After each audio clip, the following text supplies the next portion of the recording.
Good evening, and welcome to our cast here of the Goon International. Welcome to our panel. Now, I would like to open with an apology. We did promise that we would be live from the mid lane and in studio.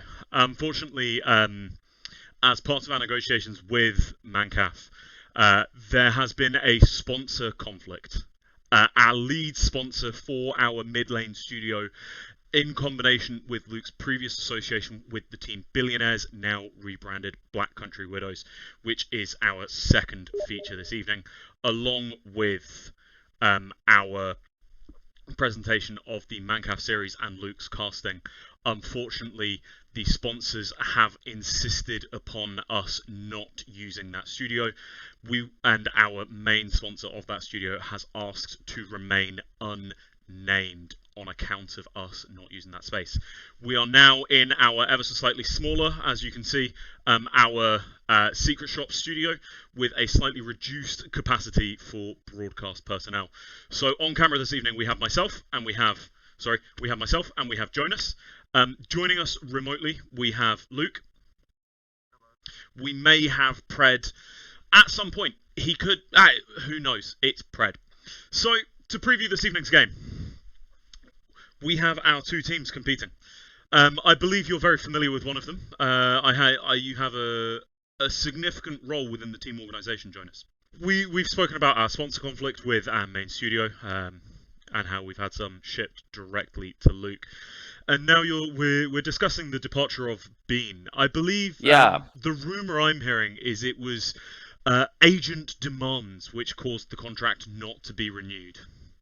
Yeah, if you can call his tamer an agent, yes, and if you can say contract instead of just injecting some kind of chemical to suppress him, yes, that's absolutely true.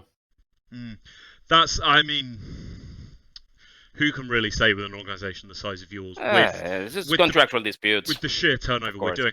As we can see, he has been replaced in his position, however, by Tomo, and I believe as part of bringing Tomo on board, Madge has moved to the offlane position.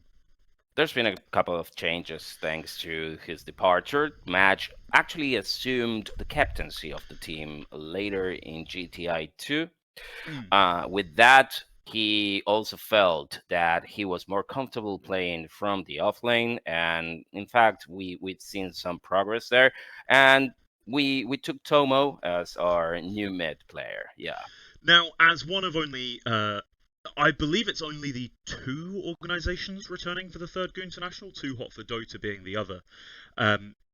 L3, while many of their players have been in all three, I believe their organisation has altered and changed a number of times. As one of the only organisations returning for the third time, and the only with as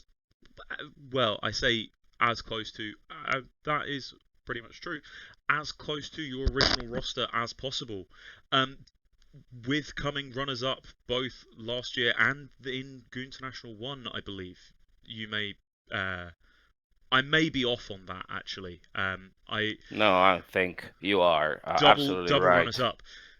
This move for Tomo put you in position to not only go as deep as previous and take the whole thing, or could the wheels fall off the moment we enter the knockouts?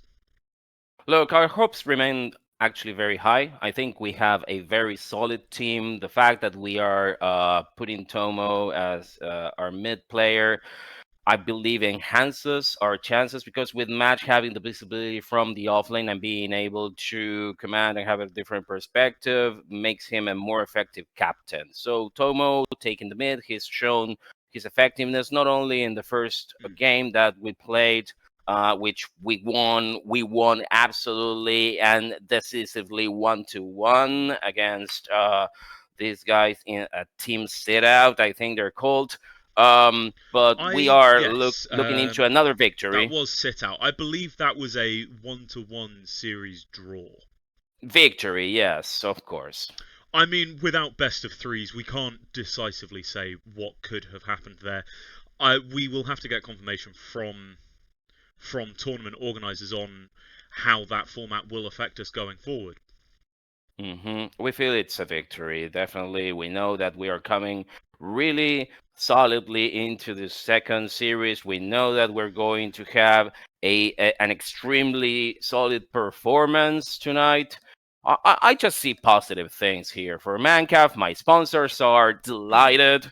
I mean, speaking of tonight and speaking of the momentum, we move now to this evening's opponents of yours, Granny's Cookies. So, just to run down the players on Granny's Cookies in positions 1 through 6, 6 being our coach, we have Davidonstreet, ThymeTwister, Spineapple, Microsoft PowerPoint, Cleese, and Mephisto Mori taking that coach slot, with Microsoft PowerPoint being our captain in this particular team.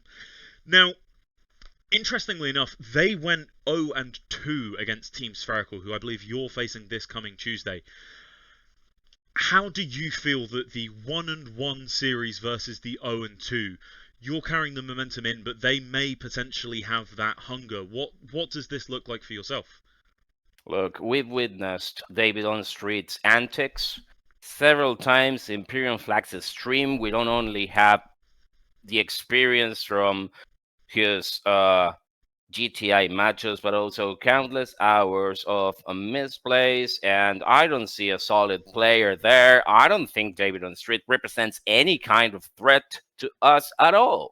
I mean, and the rest of the team will do whatever they can to just go and try to say that, but I don't really feel it. Well, sorry, I might be biased. We'll be joined shortly by the coach of Granny's Cookies, Mephisto Mori. I believe we are arranging and sorting the technical aspects of being joined by Mori very soon, who, interestingly enough, actually, is also playing in this tournament, is playing on Team and coaching Granny's Cookies. I can't say necessarily whether that's a conflict of interest. It's not my group, as I too am a player in this particular tournament. But talking about some of the players on this team, we come to their particular records in tournament play. Now, Mancaf, the previous tournament I believe they have participated in is Goonternational. They are one of those organisations, much like OG, with their full 5-man roster between internationals 7 and 8 were their back-to-backs, if I have that correct. 8 and 9. 8 and 9. Case, bringing their full team. And we come to actually one member of your team, in fact, 2 if we include our coach, teehee, performed in Masters earlier this year. We had teehee and Davidonstreet playing on the same team for 2 sets of best of 1. One of those against Mori. Mori now coaching David. Mori had played on the Classics. So, speaking of this, Luke, are you able to confirm if we have Mori on the way? We do. I think he is currently here.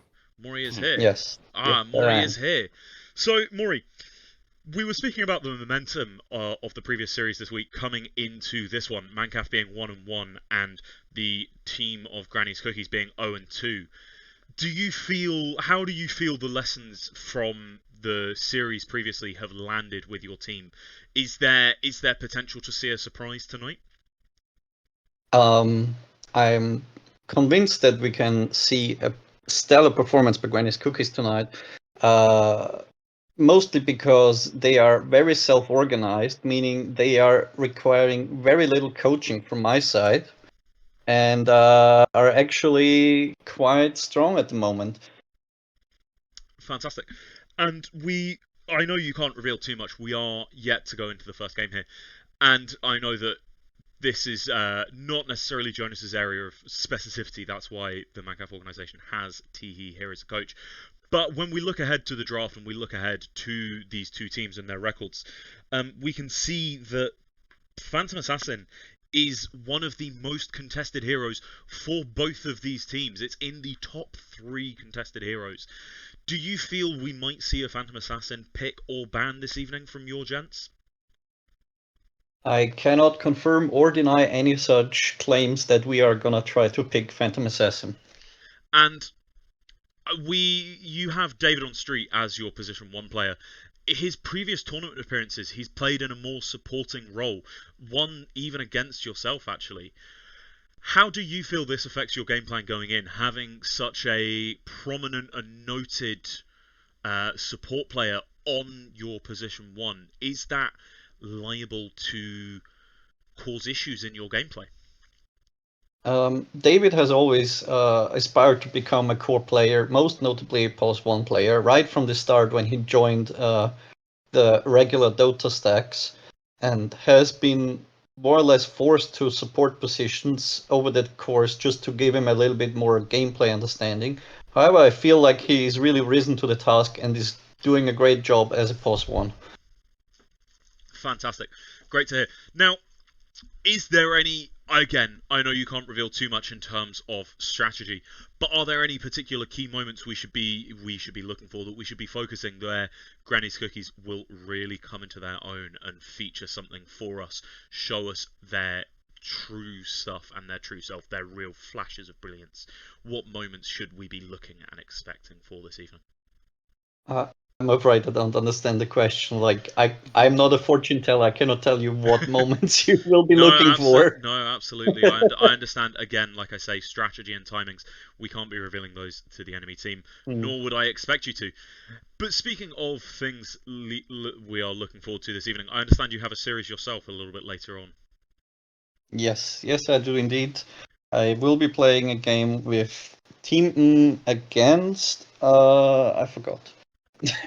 I believe it is Halo 3 soundtrack that you're playing this evening. Yes, actually, yeah. It's Falcus's team. Yes. We're looking forward to that. We were training a little bit for that.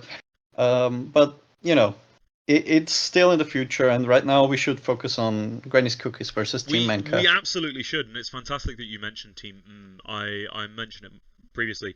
In the Masters, we had both teehee and Davidonstreet on the same team. Do you feel that as a coach that gives Mancaf an interesting advantage with teehee as the coach on Mancaf? That gives them an interesting tactical edge against Granny's Cookies this evening? Or does that tactical edge lie with Granny's Cookies and David potentially knowing how teehee will lead and coach that draft ahead of this series, and sort of the input he can provide to Microsoft PowerPoint's picks and counter picks?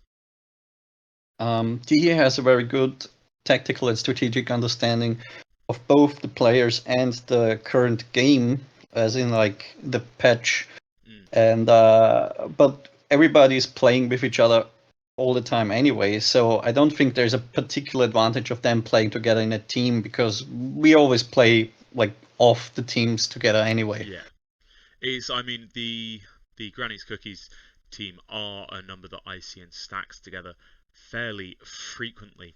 But then speaking about that, both teehee and David in your series earlier in the Masters, they were playing in their support roles and in their support positions, and in fact took a victory over you on the Classics. Do you think that there is anything in that game plan that could be reused, that you saw them utilize against you? Could there be any fun twists based on the learnings from the Masters and the Granny's Cookies team? Well, the Masters having been played in Captain's Draft mode meant that the drafts weren't entirely predetermined or determined by the current meta, simply because some heroes might not have been available in that hero pool at the time. For those who don't know, Captain's Draft is a limited hero pool drafting scenario.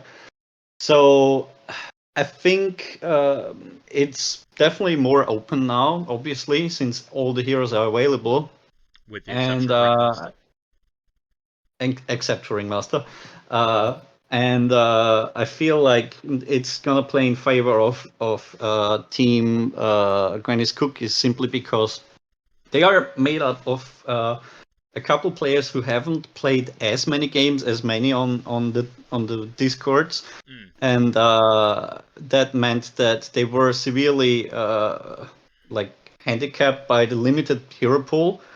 So now they actually have the choice of their favorite heroes every game, and that will definitely help them along the way.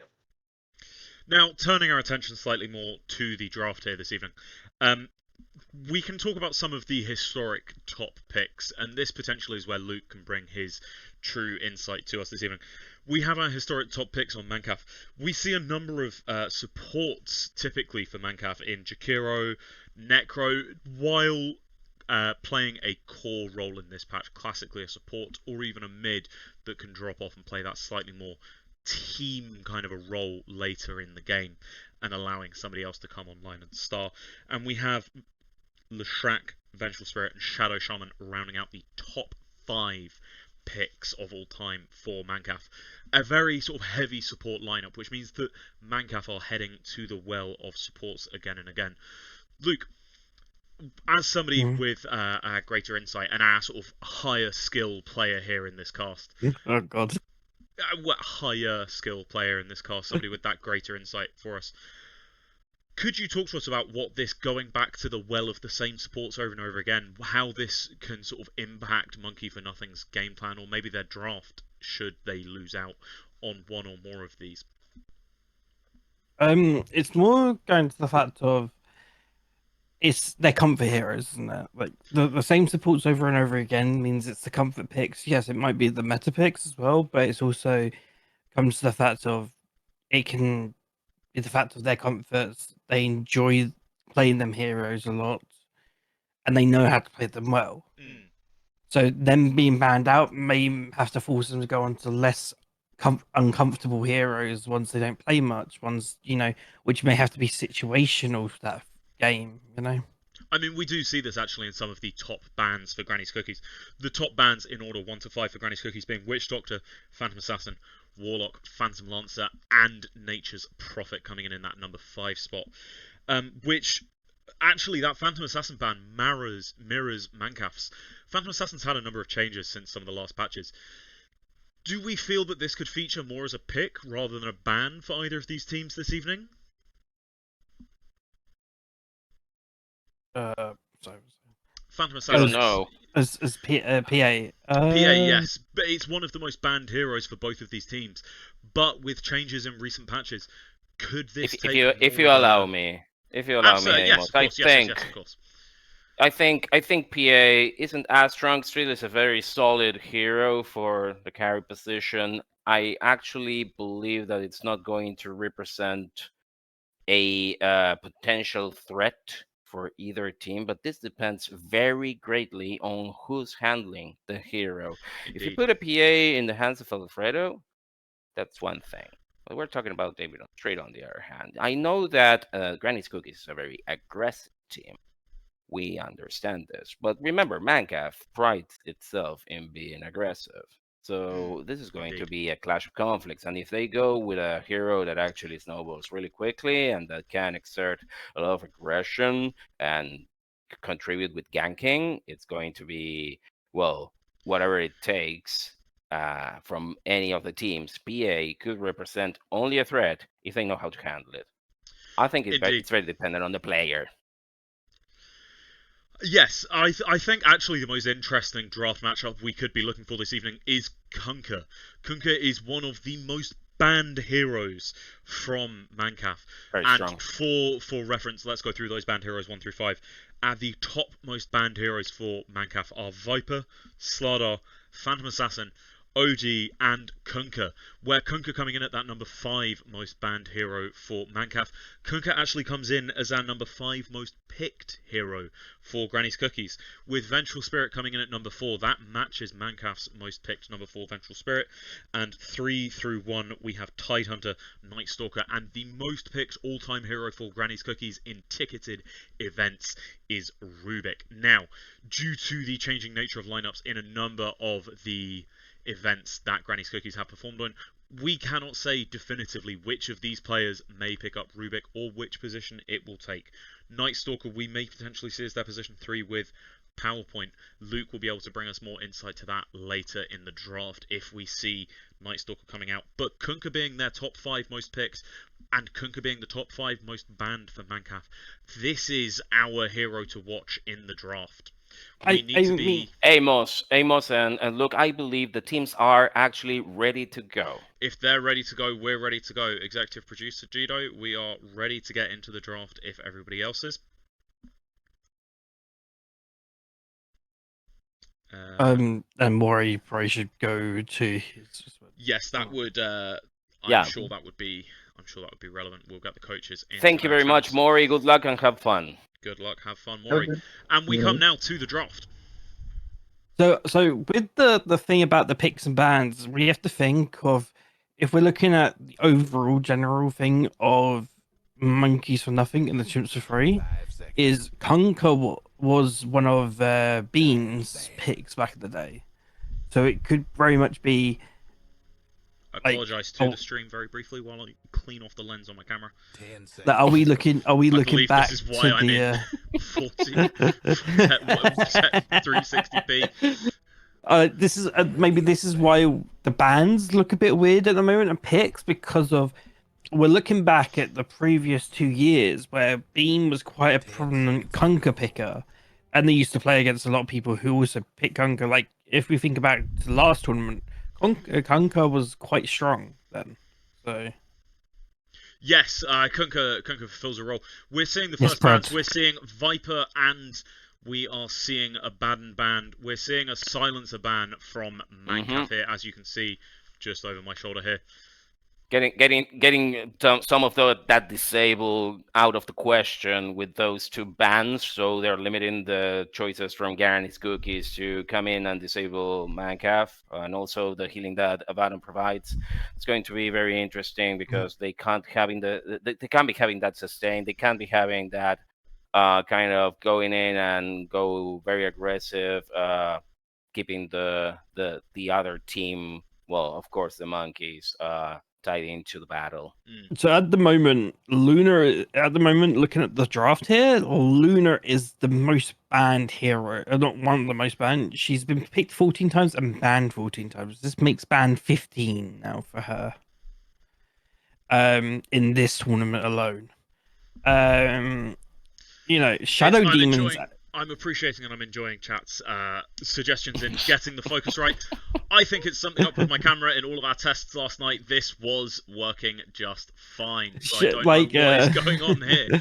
Oh. I just want to tell you that Timber and Luna got banned because Amos. Oh no, you're now good. You're not covering the bans. I'll move good. from the bans for a moment. Once we enter our picks, I'll move back over those here.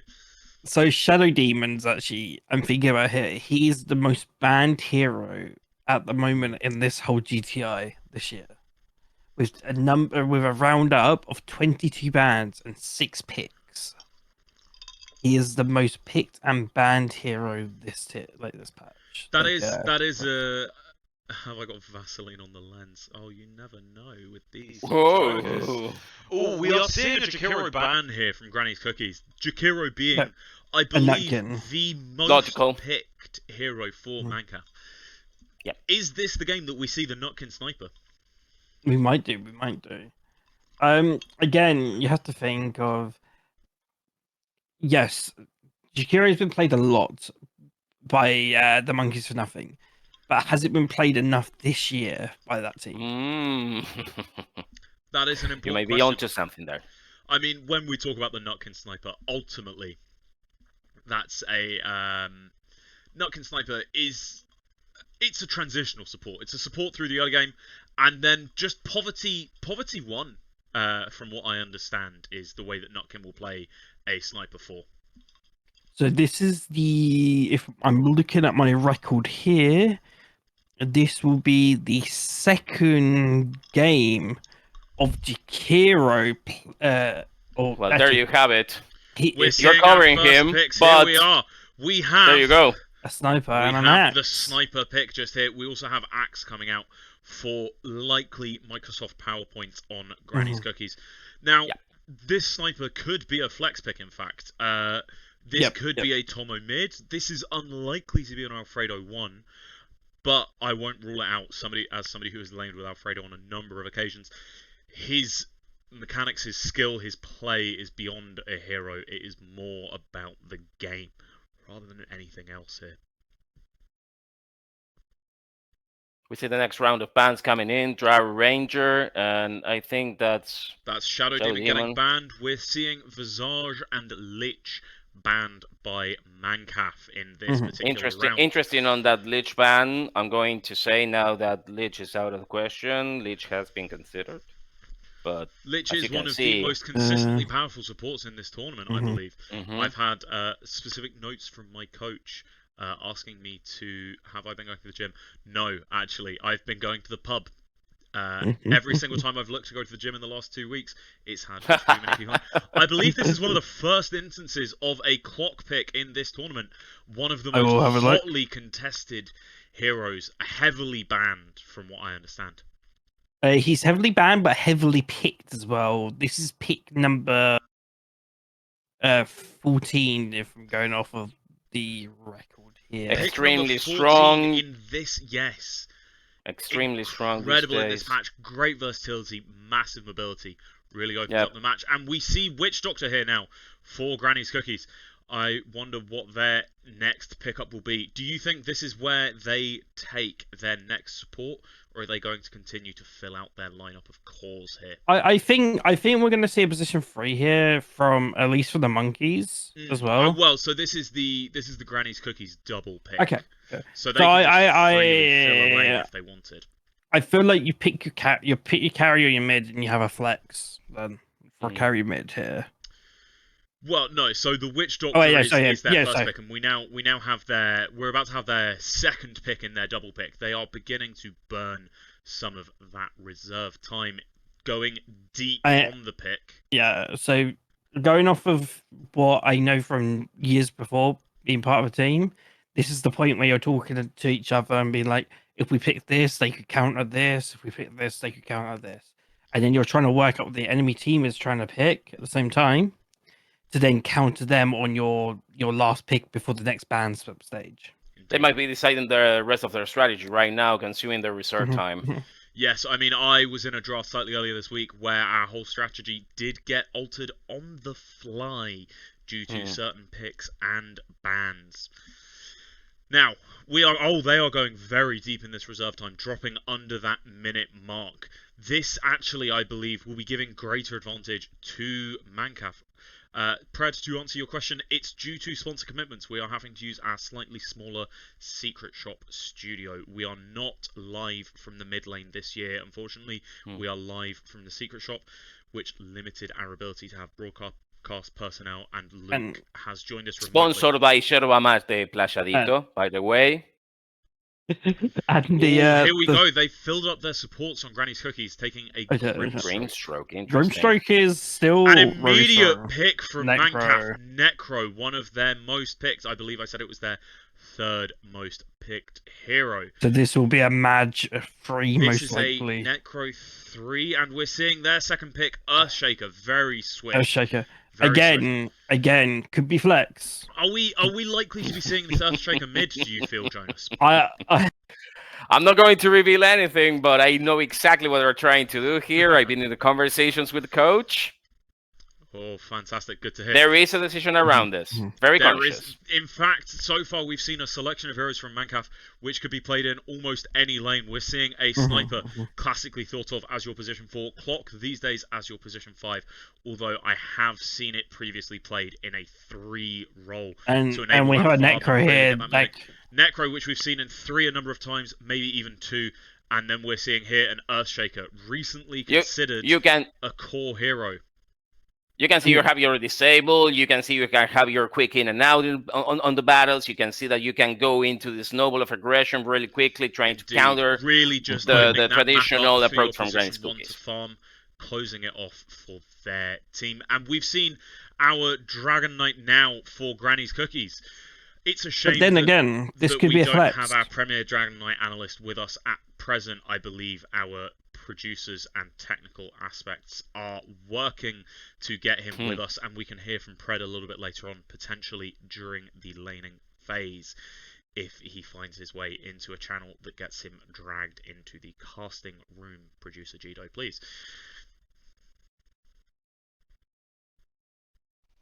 And now we see bans. We're seeing an Ember Spirit ban on Mancaf, and we're seeing a Medusa ban on Pred. You don't know which number my house is, but feel free to drop me a message, and I will let you know. Well done from Granny's Cookies on targeting that Medusa. Yes, Medusa's been Really incredibly good. strong. Another of the most contested heroes this tournament. That would have solidified the Monkeys draft really nicely. The final ban from Monkeys for nothing is OD. Luke, can you confirm if our mid for Granny's Cookies, ThymeTwister, is an OD picker? It can do if you give me a possibility of 1 minute. Yes, absolutely. I understand that you'll need to check both the win rate, the pick rate, and everything else that goes into the consideration here. And we are going deep into the reserve time, almost 10 seconds, banning a Wraith King on Granny's Cookies. And now Another good one. They will be just here behind Jonas. They have 20 seconds left on their pick time for their last pick here.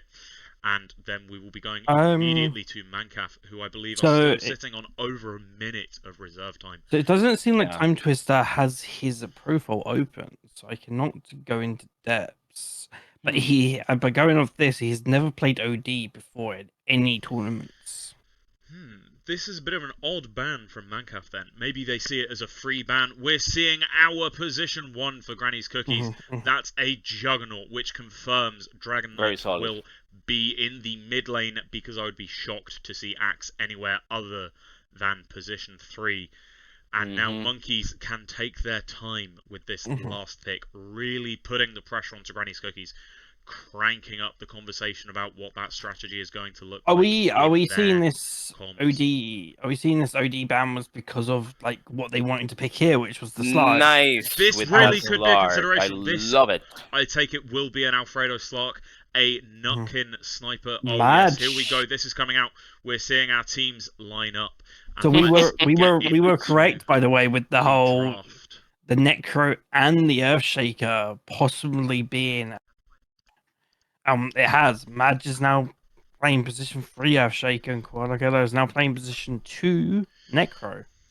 Well, we come now into the game itself and out of the draft, out of our preamble, ready to see what these teams can really do if we get ourselves underway. So, as we can see here, we have Nutkin on Sniper in our position 4, szethw on Clockwork in our position 5, Tomo, Koala Killer, in position 2 in our mid lane on Necro, Madge on Earthshaker in 3, and Alfredo to Analtorpedo on that carry role of Slark for the Monkeys for nothing, Chimps for free, and then bouncing immediately to Granny's Cookies. In that position 1, we have Davidonstreet, his lane partner of Cleese on Grimstroke, seeing Microsoft PowerPoint as position 3, I believe. No, I'm sorry, position 4. I'm reading my notes wrong. On Witch Doctor, his lane partner, position 3, Spineapple on Axe, and we will be able to hear very shortly from our premier Dragon Knight analyst, Pred, as soon as he is able to join us here. I'm seeing great things ahead of us here, Amos. This is an excellent draft from the Monkeys. I'm feeling a decisive victory for game 1. Let us just get this going and underway here. Better get ready. That's the spirit. I just need to confirm if we will be receiving a Pred into our channel. If Pred could make his way into something that gets him dragged into the broadcast channel here. So.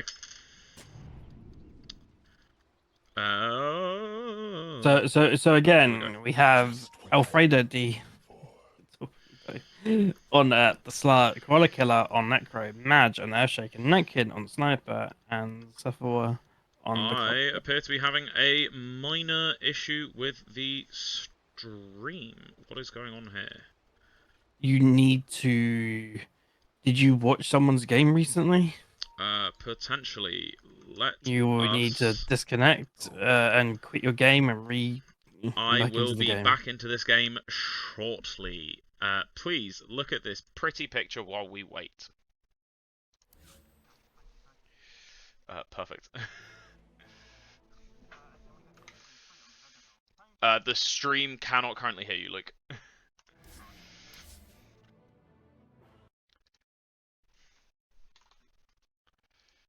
That's That's fine. I will be back very shortly.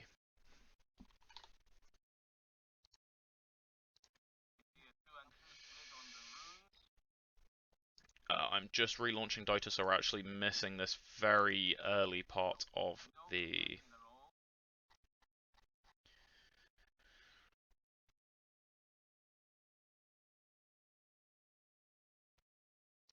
Okay, here we are. ThymeTwister We are already reloading back in. taking positions.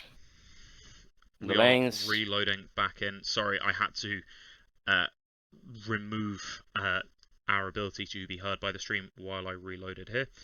Alright. So the bounty rings went for 2 for 2. And let's get ourselves As back into the this game. stream missed.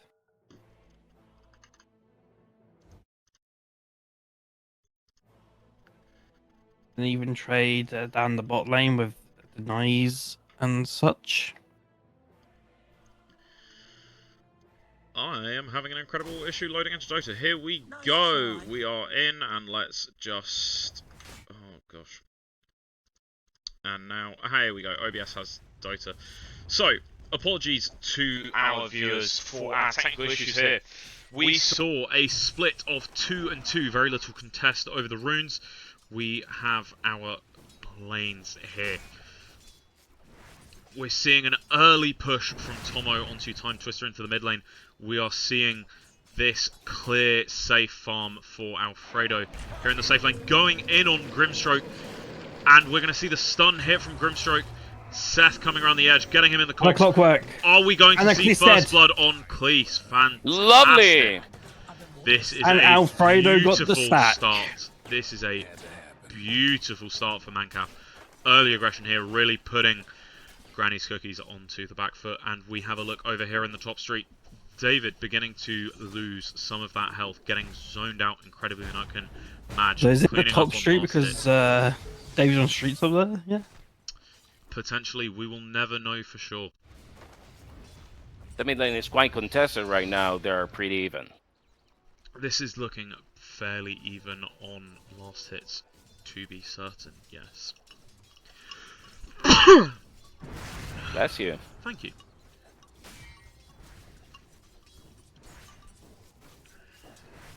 ThymeTwister is getting just harassed a bit. Tiny little pokes at him. Some incredible harass coming out here from Tomo, really showing why he's a brilliant pickup by Mancaf in the off-season here. And we see szethw pushing Granny's cookies back. Imagine Nutkin already cornering Davidonstreet and Foxwell both against their own tower. Oh, indeed, indeed. Microsoft PowerPoint looking low. This could potentially be a kill if this pushes out for Dire.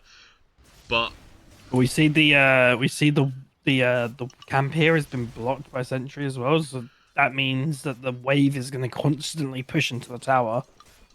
this is a Dire-sided sentry causing the block here, and it will enable no pull from. Yeah, so it allows the creeps most likely to go into the tower, so David has more chances of last hitting. I'm feeling my monkeys are not getting deterred at all by this kind of early aggression. I don't see it. I really don't see it. So, looking at our sort of itemizations here, our starting items, we see early stick on the sniper versus this juggernaut. We're seeing Perfect. our position 5 PowerPoint here is holding wards. Maybe he's trying to figure out where they place wards and such as well. Like, again, he hasn't pulled this camp much, so he doesn't like they're small camp, so he doesn't know there's a sentry there yet. So maybe after a pull or two, Popping you up the know. shrapnel, getting that vision on PowerPoint, but we turn our attention back to the mid lane here. They split their water runes.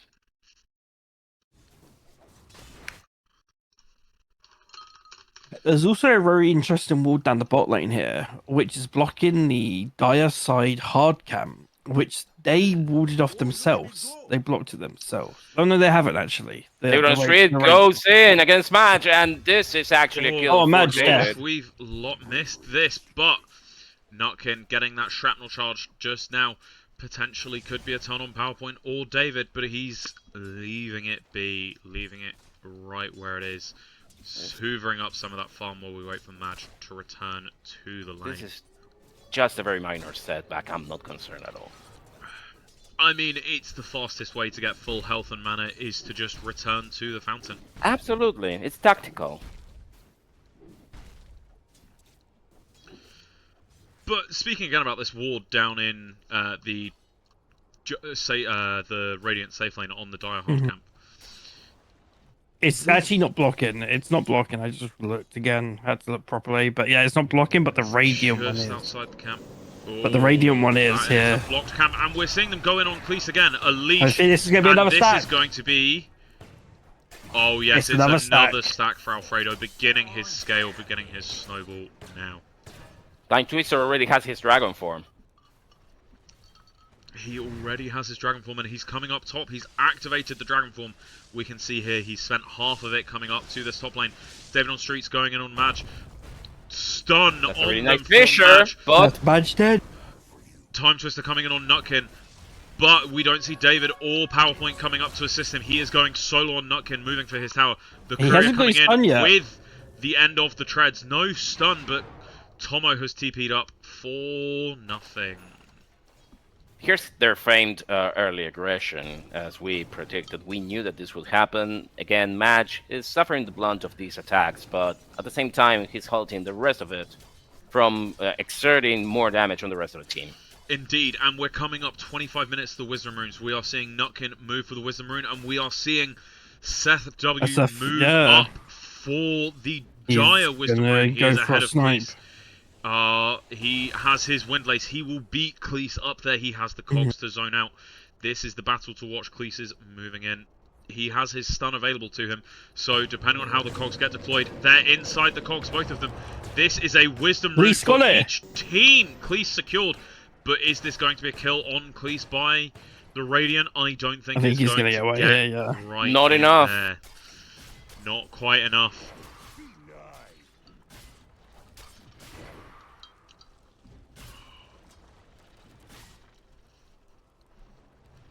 The Grimstroke is really low. He has The to go Grimstroke back is to his incredibly low, being fountain. sent back to fountain, so this axe is operating alone in the lane.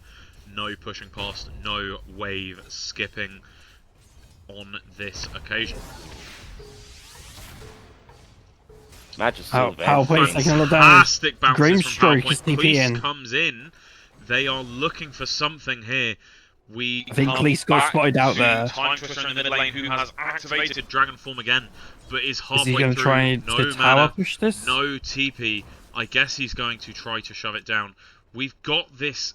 Cleese is portaling back, maybe looking to make a move, but where is Try and get this our mid? Alfredo before he gets ult, but Alfredo already has ult now, so... Oh, ThymeTwister is coming down. He's almost out of time on Dragon Form here.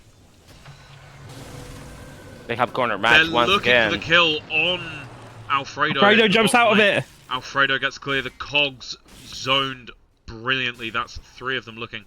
Madge goes down again, but Radiant have protected their carry. They're securing farm for Nutkin, working on his force staff here. The strategy is working perfectly here. I have no complaints. We see Madge coming back into top. David is just cleaning up on those creeps. We have our ward placed. He's moving for the hard camp. He's looking at it. He's getting ever closer to that level 6, ready to head off out and get those kills, get those ganks. But we could see the Echo Slam from Madge. They are sitting on similar XP. Nutkin is too far back to help. Madge is going to go down again here, looking to take David with him. Nutkin moving in, getting the clicks off, but ultimately David jumps in, has his 6, takes out Nutkin on that double kill, clearing the wave, ready to look for more. And down in the bot lane, we see Alfredo re-engaging the wave. Spineapple and Cleese ever so slightly hanging back. They get off on szethw. The silence is there. The bug is killed. Mid lane contested and even still. So we're seeing some incredible work from Dire in this top lane. We're seeing Granny's Cookies really putting the pressure on Madge, really keeping him low. This is like on Madge is going for a stack here as well. He's getting off the stack. He's looking for the double. Will the fissure I think he dissolve blocked in time? He blocked himself too hard. Scuffed the double stack. Fissure does not dissolve in time, but he's working on the camps, looking to build his. We have a power point coming down bot lane here. Maybe they're going to go for a kill again. Oh, and the Dragonite as well. We've got 4 heroes in bottom for Dire. We see the cogs come out. Alfredo jumps away. Yeah, Nutkin TP's in. Nutkin is only level 4. There will be no assassinate coming out here. Dropping the shrapnel on ThymeTwister. I see an aggressive move completely dispelled there. I see that the tactic is working. Granny's Cookies is spending their time in unnecessary kills that will lead them to nothing at all. Madge looking to pull or stack and doing neither, it seems here. Just dragging those creeps around, getting the stun off, getting the big echo on David, but he spins and it looks like he's going to make it away. Huge echo with that camp on David there. Alfredo's getting big now with that kill on Spineapple, and then a trade-off on both of the supports. Alfredo has his Diffusal Blade. Is this where he begins to look roaming? Where he looks to begin roaming? Or will we see him build further items? Are we going to be looking for more on Alfredo before he moves about the map? Or is he ready to go? I feel very cozy with the way this match is coming out. It is, yes. I feel it's the carries getting the kills. While the kills are in favour of Granny's Cookies, we're still seeing a few hundred gold in favour of Mancaf. But again, you have to really think about it. Alfredo is also getting them stacks. That permanent RG stacks being... Match didn't quite trap Davidonstreet with the Fissure, but at least he stopped him. So far, he's up to 3 of the perma RG stacks. Indeed, we're seeing a smoke come out here from Radiant. We've got Madge and szethw smoked up. Nutkin has left the top lane. Fissure on David. They're going to it with Alfredo on Spineapple. Oh, with the massive ult from David, clearing up szethw, getting pulled into the cogs. Madge moving. I think this is going to be a double kill for David. We see the TP come out on Madge, and he gets away. Gets away. It will have to be another day. Had Nutkin been in this top lane, I think this could have been a kill for Radiant. They had their own matters in the bottom lane, trying to chase Spineapple, though. He's coming up here into mid. Still level 5. No ult for Nutkin. No ult for the Clockwork either. The offlane has looked to do poorly on Dire. Cleese 5, Spineapple 7, but has yet to take Dunk.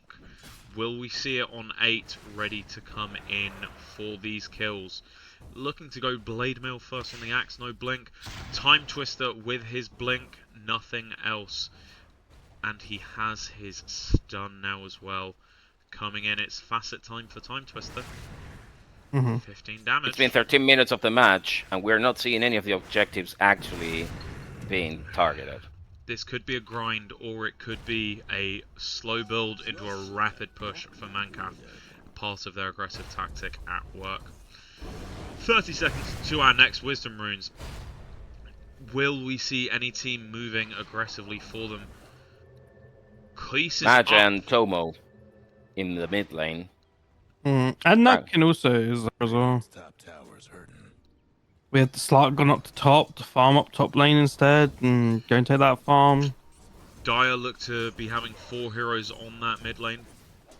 Cleese moving away. PowerPoint moving back in. And Spineapple straight back to that bottom lane. There's a DD down bot lane as well. And I think ThymeTwister has noticed it and going for it now. Has it. Will they He does not have his ult though for 30 seconds. Twister has the amplified damage rune now. Radiant's top tower's in bad shape. Oh, sorry, not DD. Amplified damage. It's a DD in our hearts, Luke. It's still in our hearts, yes. It's 3 heroes times gathering in the back. They're holding a smoke. They've smoked. They're looking to wrap down on Madge, I believe. They're coming the long way round. He's already started to leave. No heroes showing on wave. Dire crossing the river. Madge is alone. Nutkin pops the smoke on Cleese. The bug comes out. And the fissure and ThymeTwister's in. This is 4 heroes being committed on Nutkin, and the first Done. dunk for those armor stacks on Spineapple has come out.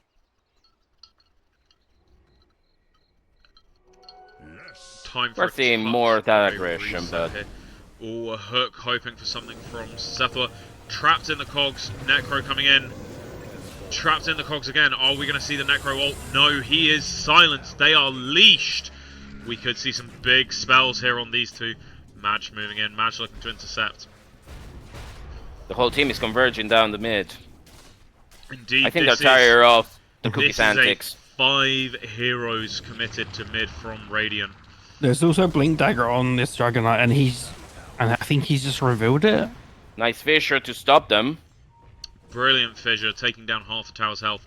Zoning with the cogs, distracting the creeps. We are seeing a break here. Or are we?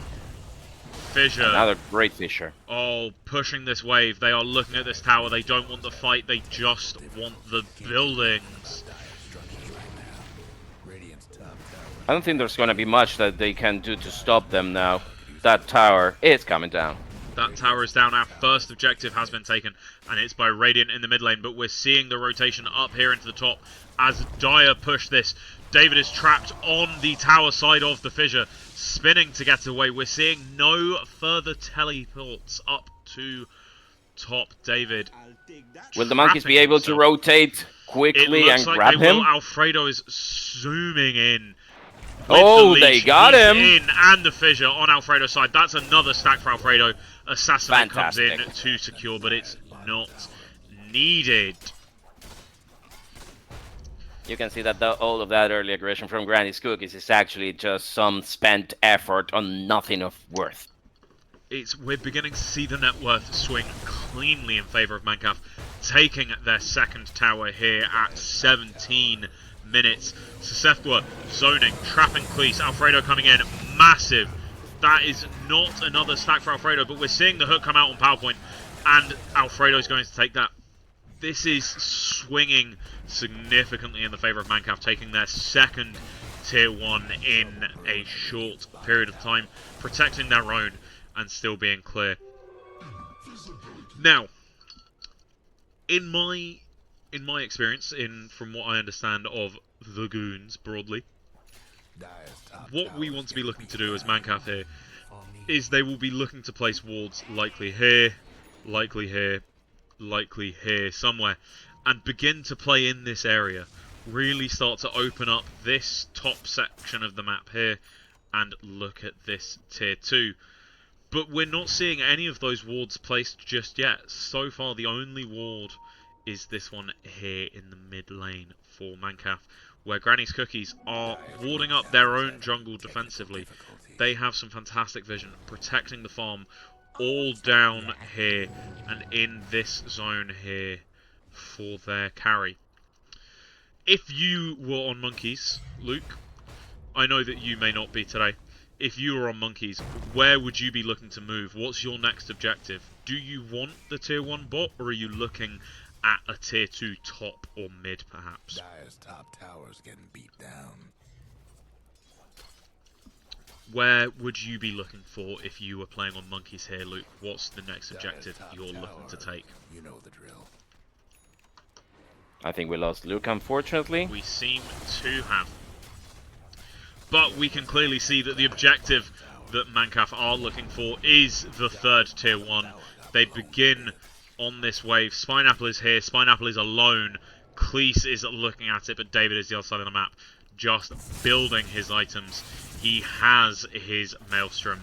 He has his... Perfect rotation from Match in the mid lane, coming for his friend Tomo. Fire opens up. We're going to see that ult. We're going to see ThymeTwister trapped in the cogs.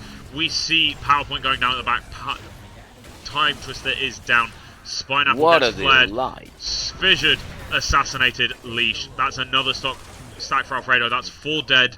This is a tower for Mancaf. Even with the fort, there is no way they are going to not take this, I believe. It's just a free tier 2. It's free real estate.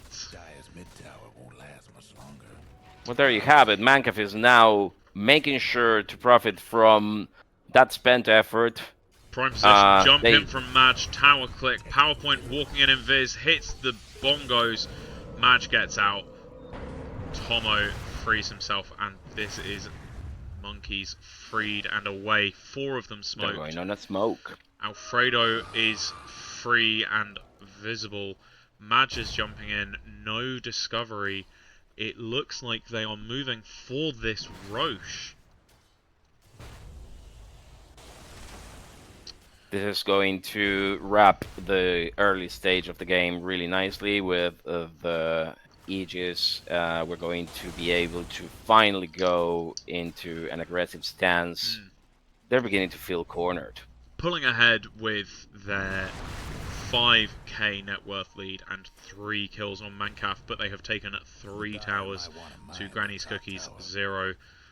All szethw is calling out the ward here that Granny's Cookies have. We come in, we see them trying, we see our Dire team backing this Radiant off of the tower, but they are biding their time, looking for the pickoff. Sorry, I apologize. I return. We were just curious what your objective you'd be looking for is, and it turns out it was the bottom tier 1. Again, yeah, you enjoy incredible- taking all the tier 1s and then you like pushing in, 'cause then you normally go for the top tier 2 afterwards because you'd like to cut off their jungle access so that there's a, you know. Well, we're seeing the fight open up. Alfredo gets saved by szethw. Madge is going down. Cleese is already down. Dunk That's from alright. Spineapple.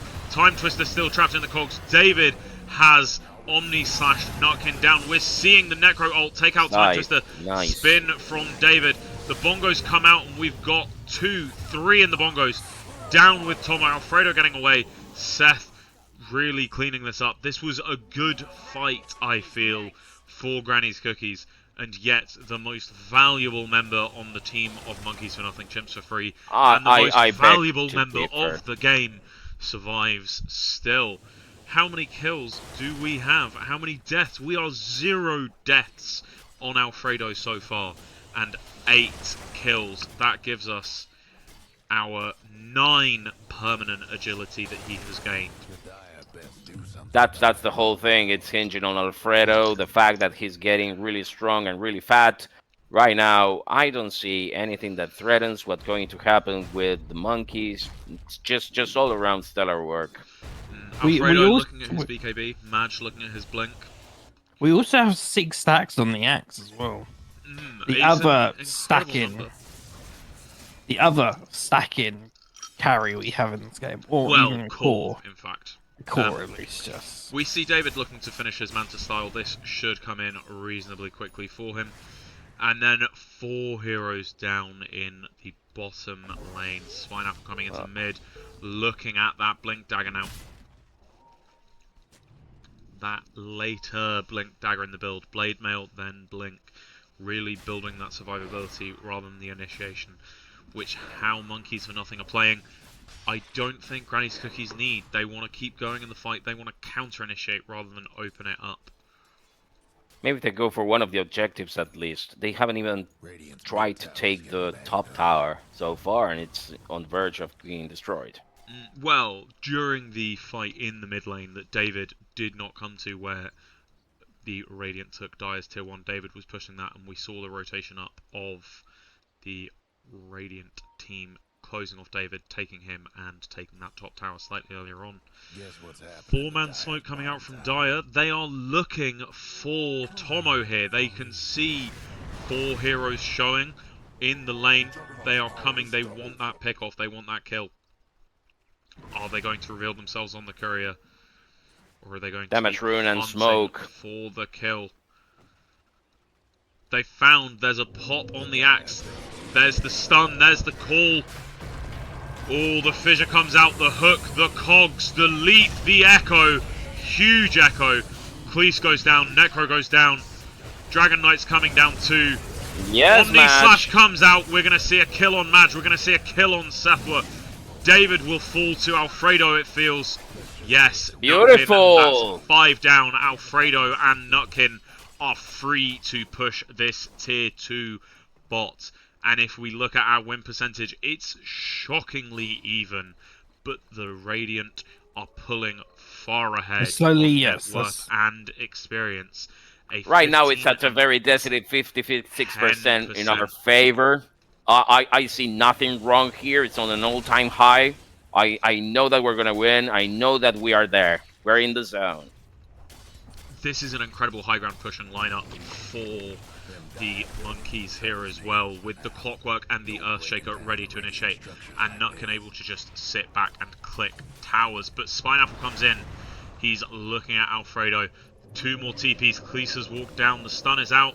The blink is ready, but the rocket flare is there. Spineapple was running in as well, trying to get the stun on. Ooh, ThymeTwister is looking to catch Nutkin out of the back here. Misses the Dragon's Breath. Oh, and Alfredo coming in, and this is going to be a kill on ThymeTwister. ThymeTwister, yep. Incredibly alone. Massive That's collapse really bad from positioning. We're now up to 13 permanent Agi stacks. Leaping onto Spineapple. This is looking more and more like game 1 could go in favor of the Monkeys. No buybacks on both of those. Could definitely be in the Monkeys bag, but then okay, they're gonna take this tier 2 here, and then they should instantly from this tier 2 go to the tier 2 in the mid lane. What is Dragon Knight carrying right now? What is Dragon Knight carrying? We are seeing 2/3 of a BKB, we are seeing a Blink Dagger, and we are seeing a Mage Slayer. The Mithril Hammer for the BKB is in the backpack. 11,000 gold in favor of the Monkeys. This is now looking really good. 5 kills ahead, 11k. That's 2,000 gold per kill that they're pulling ahead. But we go back to our last hits and denies. David just massively farming into the 200s for his last hits. That's where his net worth is coming from. He's now building an Ag Scepter as well. Oh, good to see. He's finished his Manta. And if we come to our mid for Radiant, he is working on his Sanj and Kaya. Radiance is there to pair with that. So they should take this tier 2 in the mid lane. And then szethw was scouting the jungle really easy carefully. Tier 2 mid, tier 2 bottom is taken. We're now I think they're going to go for the this tier 2 top. Tier 2 top, really cutting off and poking map access to Granny's cookies. Yep, trying to cut down Davidonstreet's farm in the jungle here. That's what they're trying to do.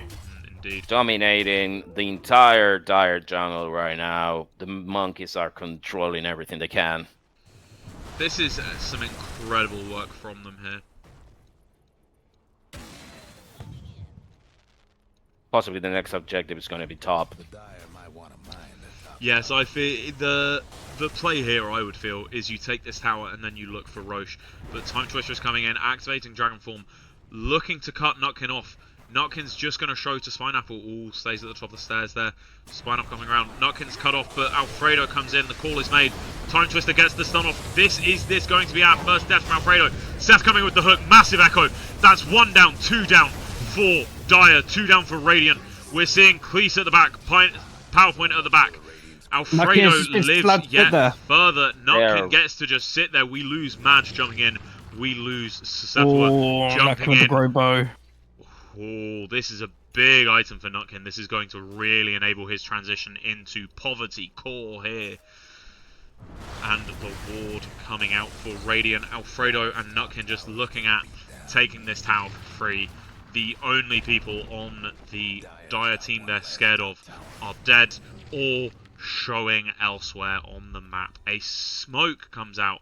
The 3 of them coming down, Nutkin, Alfredo and Tomo. They're looking to find and cut David off, running away with his Ags still in progress, but he is holding a surplus for buyback. Can't lose that momentum, Amos. Right now, if they disengage, they just risk having a massive leap in from Alfredo and a spin from David. PowerPoint coming into support, but a huge hook from szethw. Cogs on PowerPoint and David. Nutkin dropping those shrapnels. We find PowerPoint. He disappears into his bongos. The healing ward comes out, but Alfredo comes in. The assassinate. Spineapple jumping back in. Alfredo leashed. Spun. Alfredo goes down. Well, that's the first kill Spineapple on is Alfredo. holding on close but goes down. The scythe out on David, but we lose Tomo. szethw running. Nutkin running. Madge. Bing chilling in the mid lane. Just a minor setback. Nothing of importance here. We're just establishing these zones we're of losing control. a Nutkin, we're losing a szethw.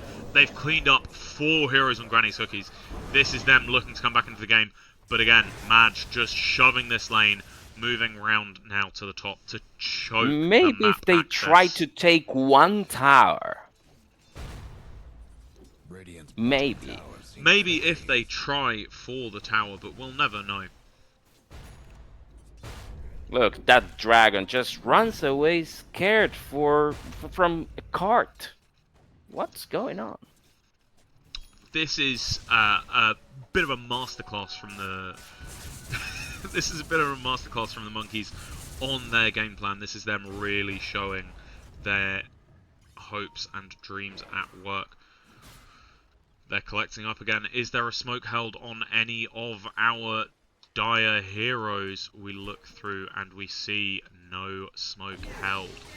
Ooh, coming in the backpack now on PowerPoint. They may look to find this pick off. Madge is alone in the top lane. Just coming through the portal right now to the bottom. They're gonna take Roche. Oh, they're moving. This is their high ground play.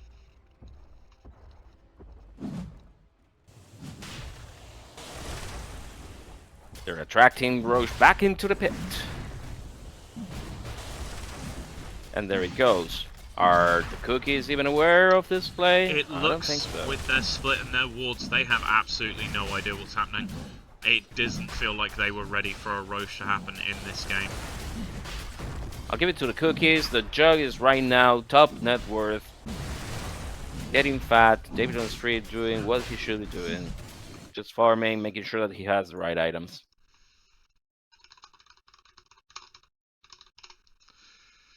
Now, if they concede more objectives, this is going to be extremely complicated for the cookies to come back. Oh, that is Aegis now on Alfredo.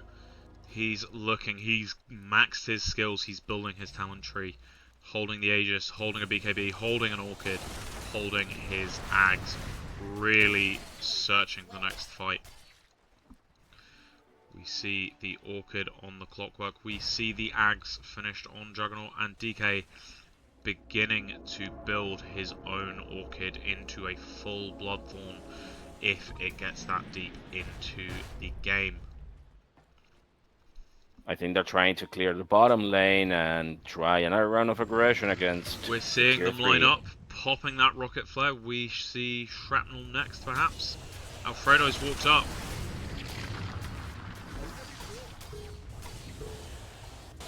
Where is the engagement from Granny's Cookies? Not to come on this occasion.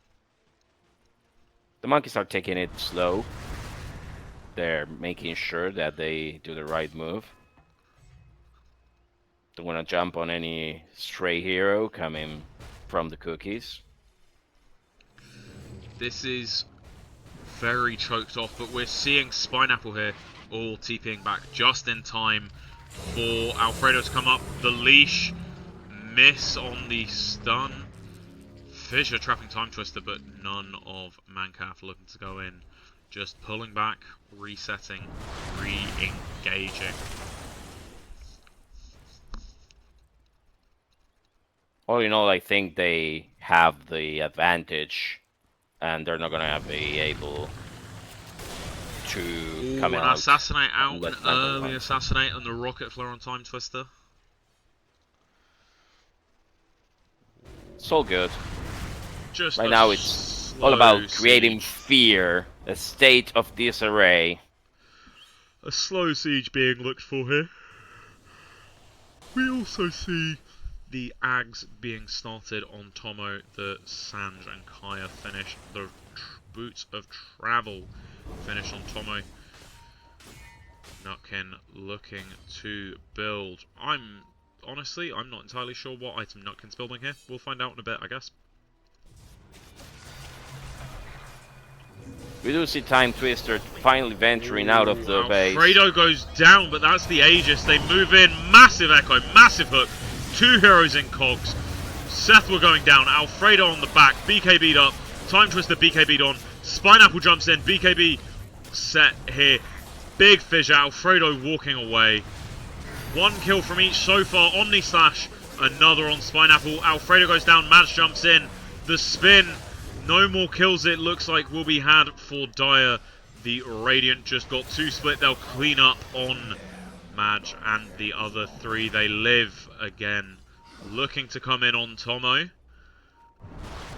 Gets away?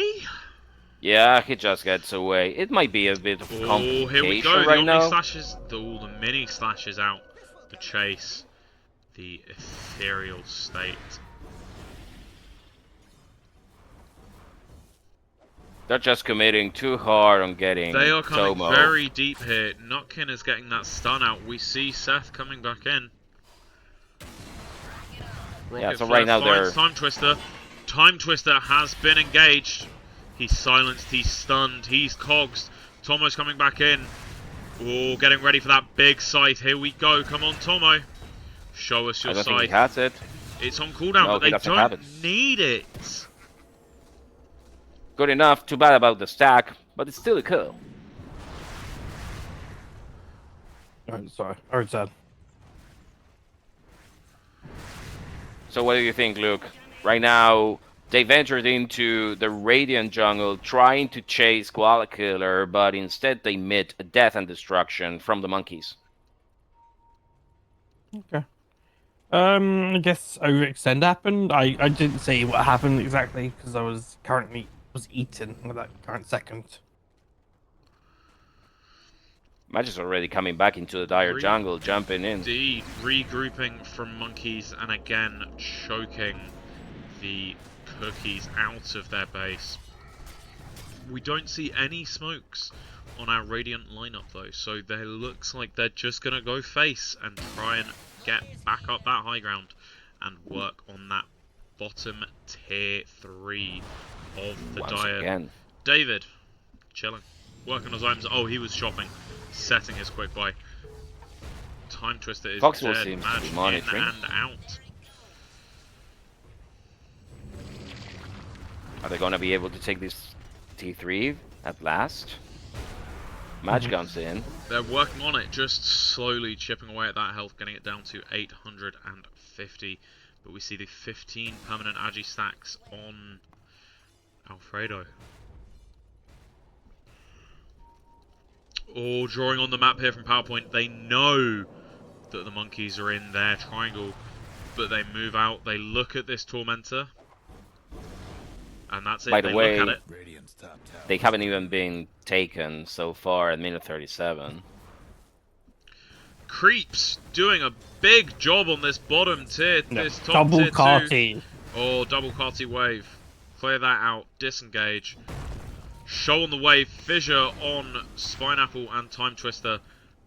But the Oh, and now the Dire are away. coming out. They know they backed off. They know one of them backed off, so they're coming in. They're going in This hard. opens up an opportunity for Alfredo to take those waves and just walk high ground. I don't think they're going to be able to come. The defensive stance of the monkeys is way too strong. Indeed, David is creeping up on level 25 here, however. Working towards his talent, working towards, I'm going to guess, Omni/Duration. Looking at the lane, walking away, and we have the monkeys just chilling, just at the back here, resetting. Time is on our side. Indeed, with how trapped into that base that the monkeys have cookies, this is very much their game to take and their space to use. Good on Alfredo, again dominating the jungle, getting some farm from the camp. Moving now into the top lane. jungle. We see ThymeTwister, we see the cogs, we see the fissure, we see the leash. This is going to be a swift kill on ThymeTwister, but he BKBs away. David's at the back, pops the Omni Slash on Madge, jumps to szethw, stays on Madge, drops out. We see the Assassinate out on ThymeTwister. Spineapple at the back looking to nothing. David spinning, fissure, Focus! Oh, this is a split fight from both teams. Szethw at the back distracting, and Echo almost takes out David. First kill in this fight on Spineapple from the Scythe. The next kill is on Madge and szethw, but the hook cogs have David. We're seeing this come out. Alfredo on David. Tomo keeping on ThymeTwister. Fredo's going to say ThymeTwister. Indeed, but I don't know if it will matter. He's now looking at Cleese, who totally dies worth to for the Koala monkeys. Killer. Dragon Knight is the only one left standing for Dire, and this could be a free tower for Radiant. We will find out as they move up this mid lane with their 3 heroes, waiting for the lane to push in. Right now, Alfredo's coming down the mid lane. Axe is back. Buyback on 3 heroes. For Dire, but only Szethw for Radiant. They already have that axe back. Slark is looking to finish his Abyssal. He has the Basher, he has the Orchid. Necro with his Heart, his Kaya and Sanj. Boots of Travel, Radiance and Axe. Madge Finally. chilling, building his BKB. Now he has his Octarine. Now he has his Blink, his Yules. Nutkin. He has his Hurricane Pike now. And They consider the whole lane. Okay. eyeing up a Pavis. And we have the Shaker go down bot lane here. Shaker moving up bot. We've lost that tier 3 and those racks in mid lane. Absolutely free real estate for Radiant. And now they're going to try and get this bottom. They are. That win probability now climbing up to 2/3 in favor of the monkeys. Love to see it. Really starting to drive that way. 19,000 gold. And we look as well. Very thick necro. It's a 23% net worth difference in favor of Radiance, and a 9 level of experience difference for Mancap, despite their top heroes being ever so slightly lower leveled than the Dire. The snowball is beginning to happen. I think it began a long time ago. Smoke coming out. 5-man smoke. 4-man smoke. They're looking for someone. I think they've spotted this Clockwork on his own at the back. Popping They and might. breaking smoke. They found him, but That they scan can't on the see Roche pit him. came at the wrong time. Now Tomo monitored the Roche Fisher, pit. call. Oh, this could be a kill on Spineapple at the back here. Or is this? Yes, Spineapple goes down first. Nutkin is also down. Alfredo will die to Omni Slash at the back. We're going to lose. The dragon is really strong. Cleese toward that tier 3. Trapped in the cogs, but the big Bongos comes out. Cleese lives, my god. Bongo's doing some heavy lifting for PowerPoint there. Tomo looking to leave. Just gets away with that TP. That mech Please might die activated at the here. right time. ThymeTwister wants to look at the Tormentor, but everybody's walking off. Yeah, I mean, they were trying to do it, and then Cleese was nearly dead. Oh, he's leaving. He nearly left the tier 4 token then. Almost lost that tier 4 token indeed. They're now looking at Roshan David attempting to solo, while the rest of the team just ignore this tier 1 tower that they could be taking.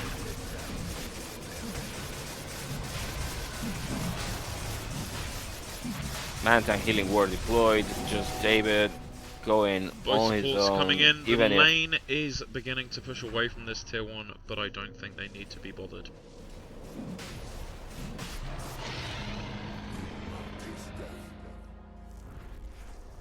well, Aegis as long going down as onto they don't David. know what to do with that Aegis, I'm just fine with that. They're stood right next to the tier 1 and think, no, you know what, we'll just TP, we'll take Roche and TP back to base. Not even touching the tier 1 here. Looks like this game is entering its closing stages. We're gonna see soon enough.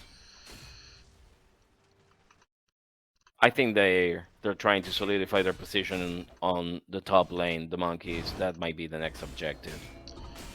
Indeed. Davidonstreet knows this. The top You lane can see- could be Granny's Cookies' window into the base. You can see the cookies have done nothing to suppress the vision on the triangle. The net How worth many advantage is stacks? creeping up to almost 15,000 gold. 5-man smoke with the Aegis. No heroes showing on map for Mancaf though. Let's just confirm this. Yep, they cannot see a single monkey. They're going blind into this jungle. Oh, it's been popped on Cleese. Madge Somebody avoided has them. to know here. How is this possible? Tomo finding Cleese. ThymeTwister. Tomo's gonna die here probably. Spineapple. PowerPoint finding Tomo. Massive collapse. They get the He boot. lives for quite a long time, but he just still dies. He still crumbles to the fucking damage. Well, maybe they have an opportunity to finally take that bottom tier 1.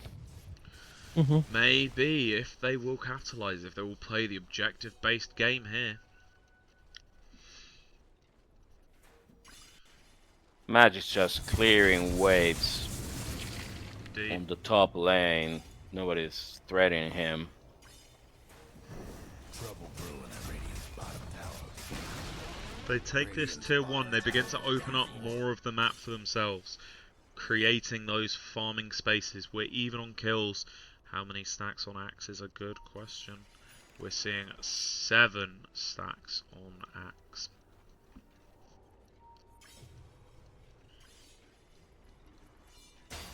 Subs understands the name of the game here. I commend you.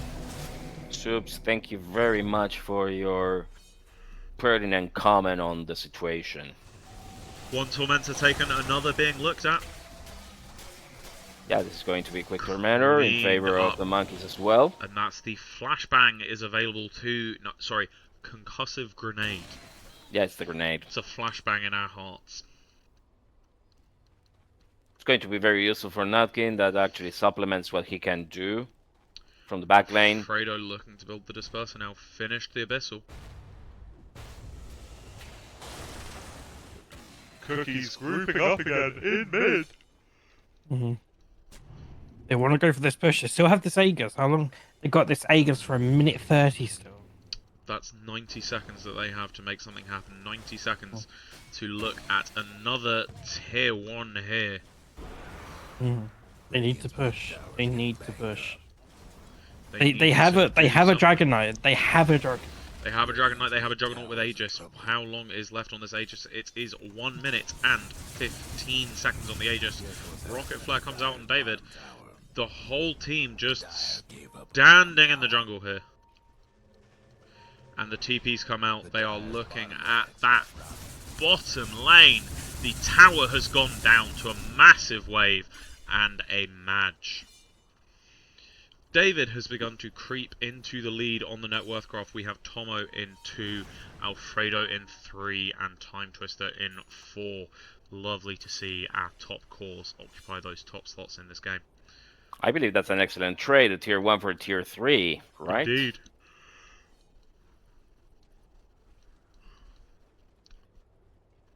Fortification is available. We're seeing the map come out for the monkeys. They want to come up this top bot lane. You can see that Nutkin is getting really strong now. It's going to be Nutkin- very complicated Nutkin to is- stop.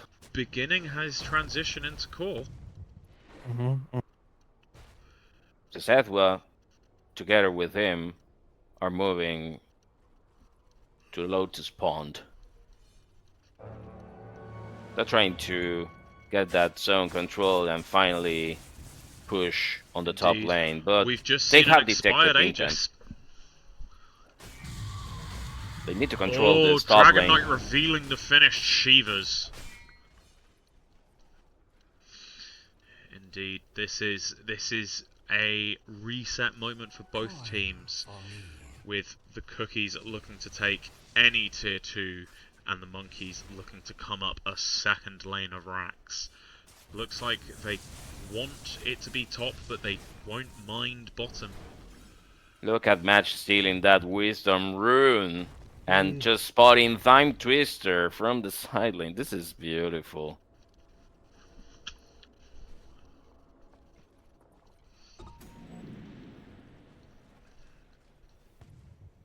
We can see the monkeys recovering control of the areas. Right now, their net worth lead is beginning to creep back up to that 20k mark. The Shivas again dropped by Dragon Knight. The amp damage rune spawned bottom. Nobody knows about it just yet, however. we can get control of those these areas really soon and go for the killing blow. Indeed. Even at minute 50. If anybody on monkeys sees this amp damage, Haha, match with the bait. Oh, big bait from Match, taking that bug away with him. They didn't take it though. Might take a bit more. Buyback check. Everybody has buyback available. This is going to be a vicious battle once it happens. Indeed, I believe.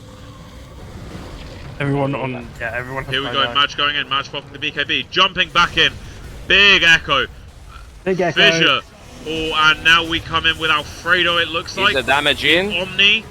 Alfredo The save, goes the down. save. Madge gets out. Madge goes home, and Tomo has been sent The back throw to has the fountain. started. The damage it's not there, I fear.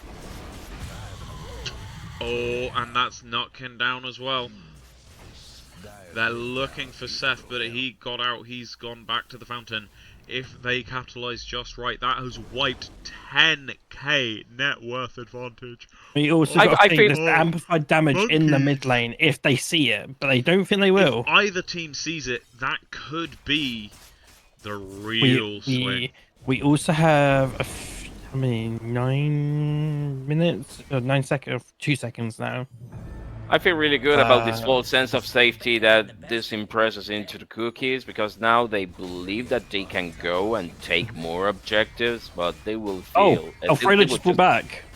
Yep, they will just find fear, death, and destruction. He just bought back and oops. Where's the tips? Where's the tips? Tip him. I don't believe it's that kind of game today, Luke. Radiant's bottom tower seen better days. They are taking this tier 2 bot. Lost one of them bottom towers. Alfredo is sprinting for top. Gonna hang about for a rune. Gets the regen. TP's home. Oh, caught by the call. Will he get out? Yes. Yes, he will. He's hit that level 25. David's on 28, looking for that 30. What's David got in his inventory? He's got his own abyssal. He has an MKB ready to break through that evasion. And we see the Octarine coming out now for the axe. He's looking to hold for buyback. He's looking to build that Octarine. We see the full Solar Crest here on the clockwork. And our classic support backpack of a Healing Lotus, a Smoke, and a Dust.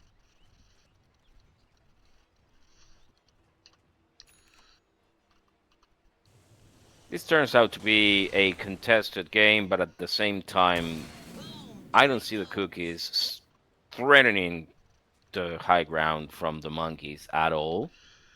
They haven't gone into a single push in 53 minutes.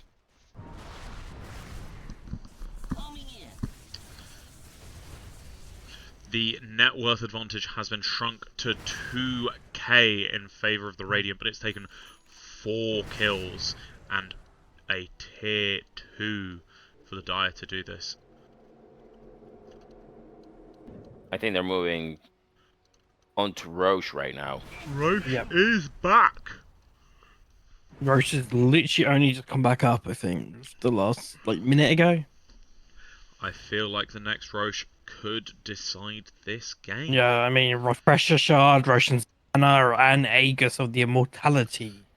And Cheese. Ooh, this could be a big Roche.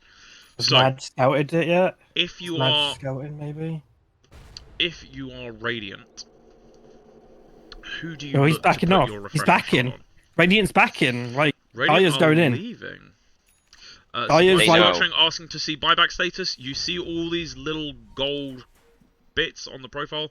That's if they have a buyback or not. So I'm thinking Dire thought Radiant was doing Roshan and went to the Roshan spot, and you know it seems They're to gonna be. Yeah, take the problem Roshan is that themselves. it's time for Roche to migrate. They really didn't calculate this right at all. They knew that they were going into mid They at picked the wrong 55, moment, and but now Madge is shoving in this top lane. TPing away. Ooh. he Radiant. just completed his Wind Waker. Radiant are looking to move for this Roche. There you go, Coming Alfredo going in. This could be a free Roche for Alfredo. He's already missing a third of his health. Terrible tactical mistake by Granny's Cookies, going in too late. Way And too on late. the opposite side. And then they didn't follow Roche and carry on the engage. They just let Roche go, and this is a free Roche for Radiant. This is disastrous. It looks like Granny's Cookies have worked out what's going on. They're moving out of the base here. Moving along this top lane. But Radiant will just come right back in. Take a Well, there you pick go. off. If they don't go for the push right now, they're gonna make a huge mistake. We're going to see a clump up from Granny's Cookies and a run home as well. They keep smoking. They're still smoked for their run home. 7,000 gold advantage for the monkeys now. Aegis and Not that it's Cheese of much and importance, Refresher but- Shard on Madge, ready to hit 2 echoes in 1. We're gonna see what happens to that top lane now. This lane is Definitely coming in. the- David is at the river, TPing home. Cleese already ThymeTwister protecting. coming back in. Cleese is... Oh, a Yules from Madge. Yeah, Jump the Wind away. Waker actually saves him from doing anything weird and lures them. We're going to see a finish doctrine on the Necro. We're going to see a Shadow Blade coming out on the Sniper. Juggernaut looking to finish his Swift Blink. Dragon Knight finished his Overwhelming Blink, his Bloodthorn, his Shivers. Grimstroke with the Guardian Greaves, and Axe with a Bloodstone here. Nutkin already throwing the shrapnel around the tower. This is They try to another defend. There's no slow commitment. siege by Radiant. Not willing to risk it all just yet. Yeah, but with this tower out of the question, it's going to be more complicated for the Cookies to establish a perimeter of defense. Oh, here we go. ThymeTwister's coming out. Will he be caught? It's really Go big. then, yeah. Tomo will be caught. He has the bug on him Alfredo as has well. gone in. Madge has gone in. They're working on the Buffalo's back gone line. ThymeTwister's having to come Ulti back. on One. Alfredo, Axe use! I believe that's both echoes used here. Ulti used on Alfredo. Aegis is down. Necro is down. Spineapple is down. But we're still He can seeing be some out. big health bars on the Dire. Szethw is down. A that's TP it. back from Alfredo. They're They chasing lost the rest. 2 Nutkin gonna be able to get away. and the Aegis to take 1 and no tower. Actually, bottom tower, Madge? bottom barrack Yeah, Madge is has taken by a Madge. Rax. He snipes it. Beautiful riding technique. Spineapple buys back. They're gonna go for the mid push here, I think. I think we're just gonna see the all mid here. I think this No is Aegis. Well, we're seeing 2 come down mid and 3 come down mid and 2 down top for the Dire.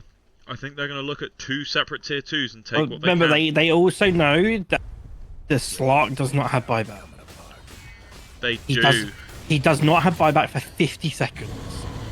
But the Slark is here. The Slark is looking. The Slark is leashing ThymeTwister. Getting out, getting away from Yes, that Grimstroke. We're seeing a missed hook from Szethw, but that's okay. Is that all it for took to Radiant. chase them away? Wow. 1 buyback, 1 missed hook. Could use a hand.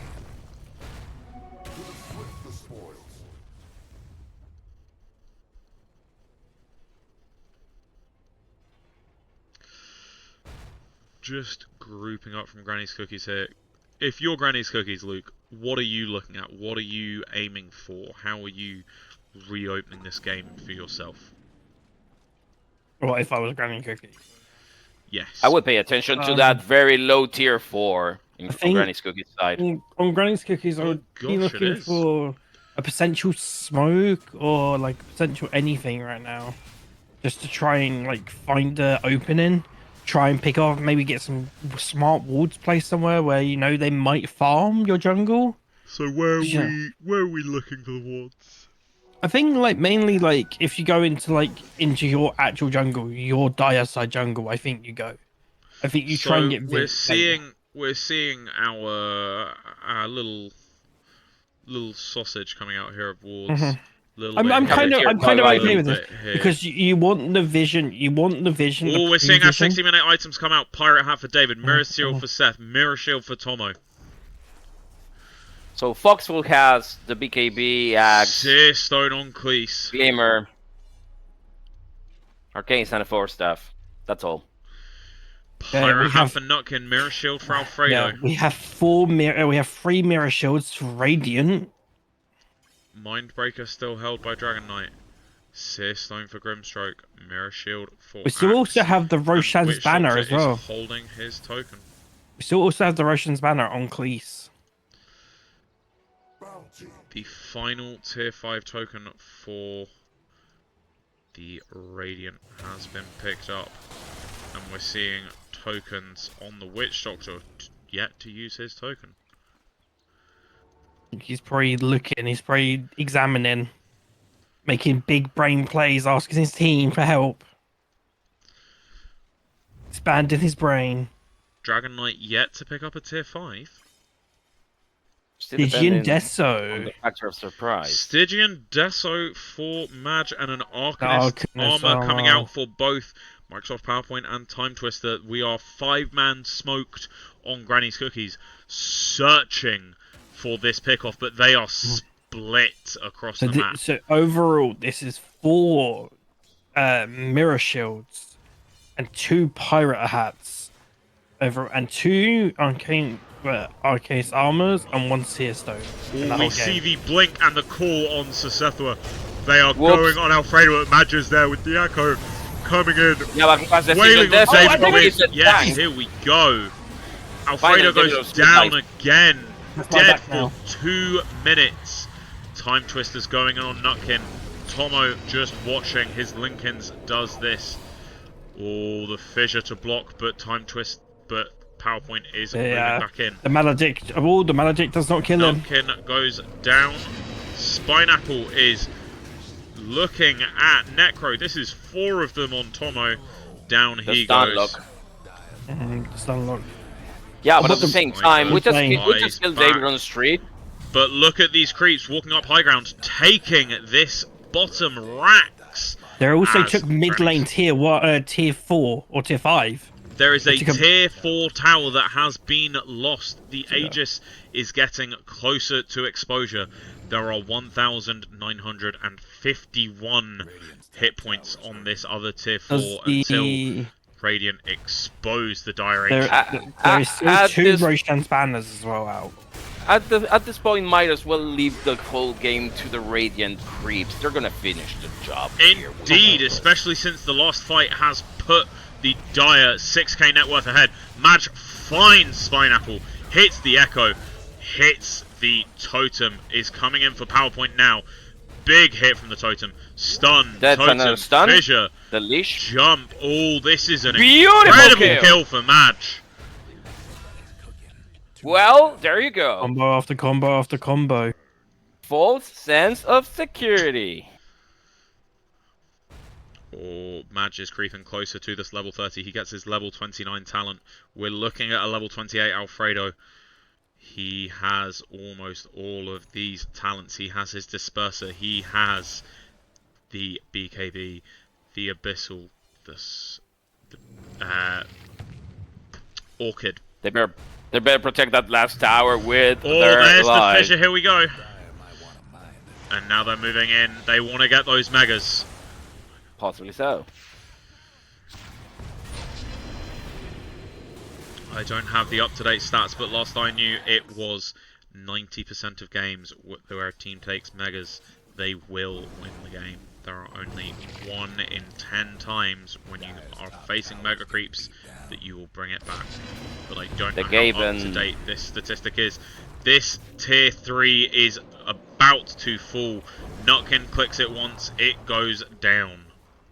The Gaben stats split it 70-30 in favor of the monkeys right now. We are seeing that's just one more blink. Really pushing this top lane. Tomo in this bot lane as well. Tomo's going, that's 3 in the bottom lane, 2 in the top. The cookies are grouping up with the 3 they have alive. They've come to defend this final barracks after the ranged top barracks is taken. A scythe comes out, that's a Drimstroke immediate buyback. Whooped. And the tower and the barracks is down. Seeing Alfredo TP out. And then melee barracks on the top lane, and this will be megas. This is a 5-on-5, but Madge wants this barracks. They have the mega creeps. All that is left to do is this tier 4, and the 2 siege creeps have begun their work. Rocket flare out. Siege creep's going to get off another hit. Not going to get off a second. We have lost 500 health on that tier 4.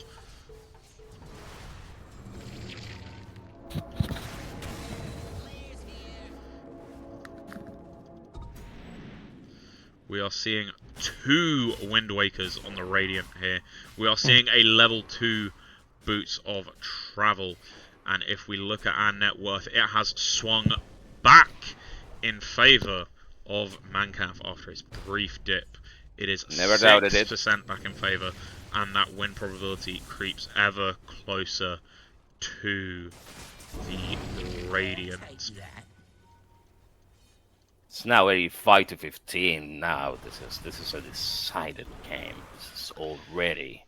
It just depends how long Granny's Cookies want it to go out. They have but a tier 4 left. But when they win a fight, can they run straight down that mid lane, take 2 towers or racks, 2 more towers, or will they need a second fight to finish the job?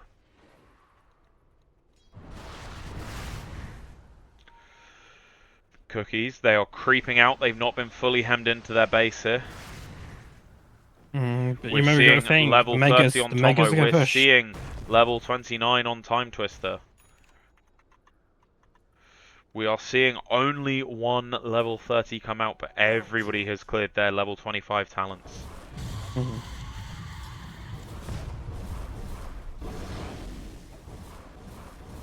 Roshan has been done as well, apparently, by the Radiant. Radiant are looking at this Roche. It's got our Ag's Blessing, it's got the Aegis, and it's got another banner.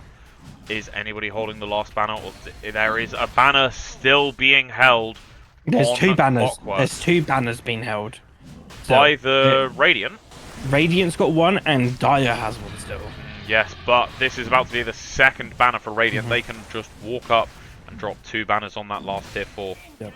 Yeah, it's gonna melt. It's gonna melt here. It absolutely is. The mega creeps are coming up this bot lane. Who gets this Ag's Blessing? Desperately holding them back. Who does get the Ag's Blessing? I guess you give it to either your Clockwork or your Sniper. The Clockwork's holding it. Clockwork's holding it. And he's eaten. Oh, here we go. Overcharge is ready.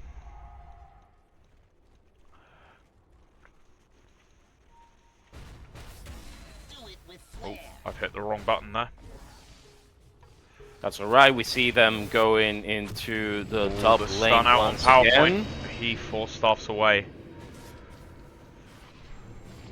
But they're saying let Alfredo get level 30 quick, if you can. This looks to be the case. Trying to let him get 2 level 30s coming out here on Radiant. Looking for the 3rd on Alfredo. He has 5,000 XP before he has it, though. And we have buybacks available on They also left the Roshan's banner in the This is base. Madge Madge getting dead. absolutely demolished by 3 heroes on Dire. If you look in the Roshan pit, They have left that banner, haven't they? yeah. Well, they're already carrying one, so what use is a second, right? Yes, yeah. Try again.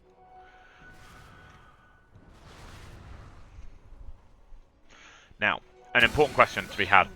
Will everybody in this game break the 100 last hits barrier? It's just szethw that is behind. He needs 26 more last hits.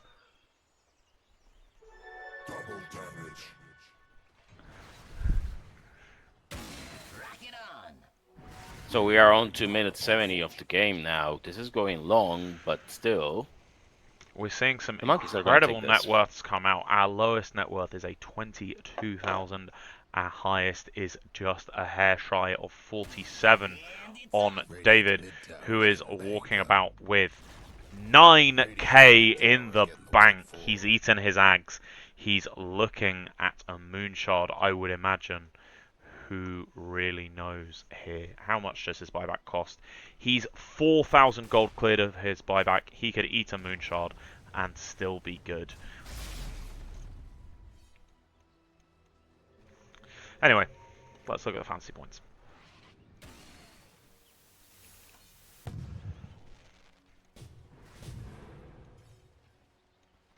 An FG has been destroyed. The creeps are in the base. They are moving They are on to destroying. this tier 4. It's taken 2 heroes to return on this, cutting short the push. This is a 3rd hero returning for Granny's Cookies to defend their last tower here, and Spineapple comes in. This is the 4th hero to operate as a mobile tower.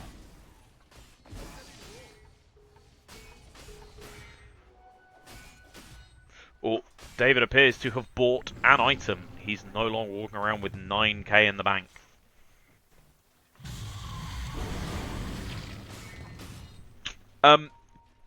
My fellow casters, could we have a look at the quick buy for this Dragon Knight? What's up? Look at Dragon Knight's quick buy. I like it. Omni Slash, Fissure. We're seeing a lot of things come out in this fight here, top. Davidonstreet's gonna die Madge here. is jumping on. Davidonstreet's David is down. We are losing a... Oh, we're losing a Spineapple. We're losing a Madge. We're losing an Alfredo's dead. Alfredo, but he's Bags. got the Aegis.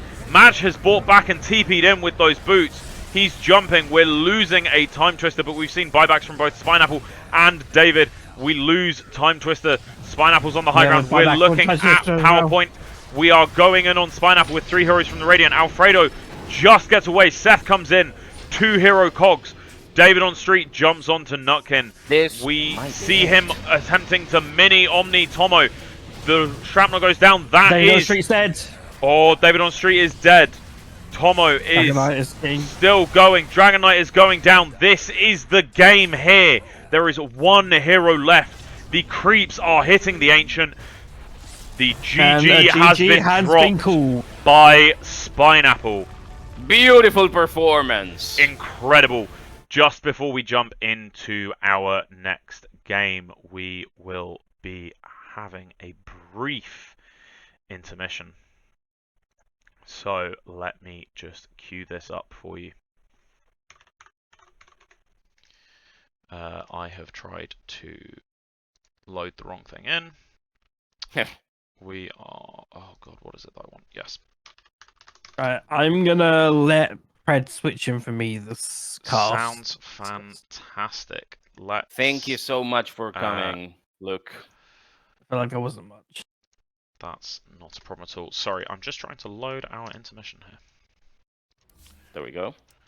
Oh, I'm back in the channel. You know what? Let's just open it in VLC. I'm very pleased with this performance. Here Very is your pleased. scoreboard for everybody.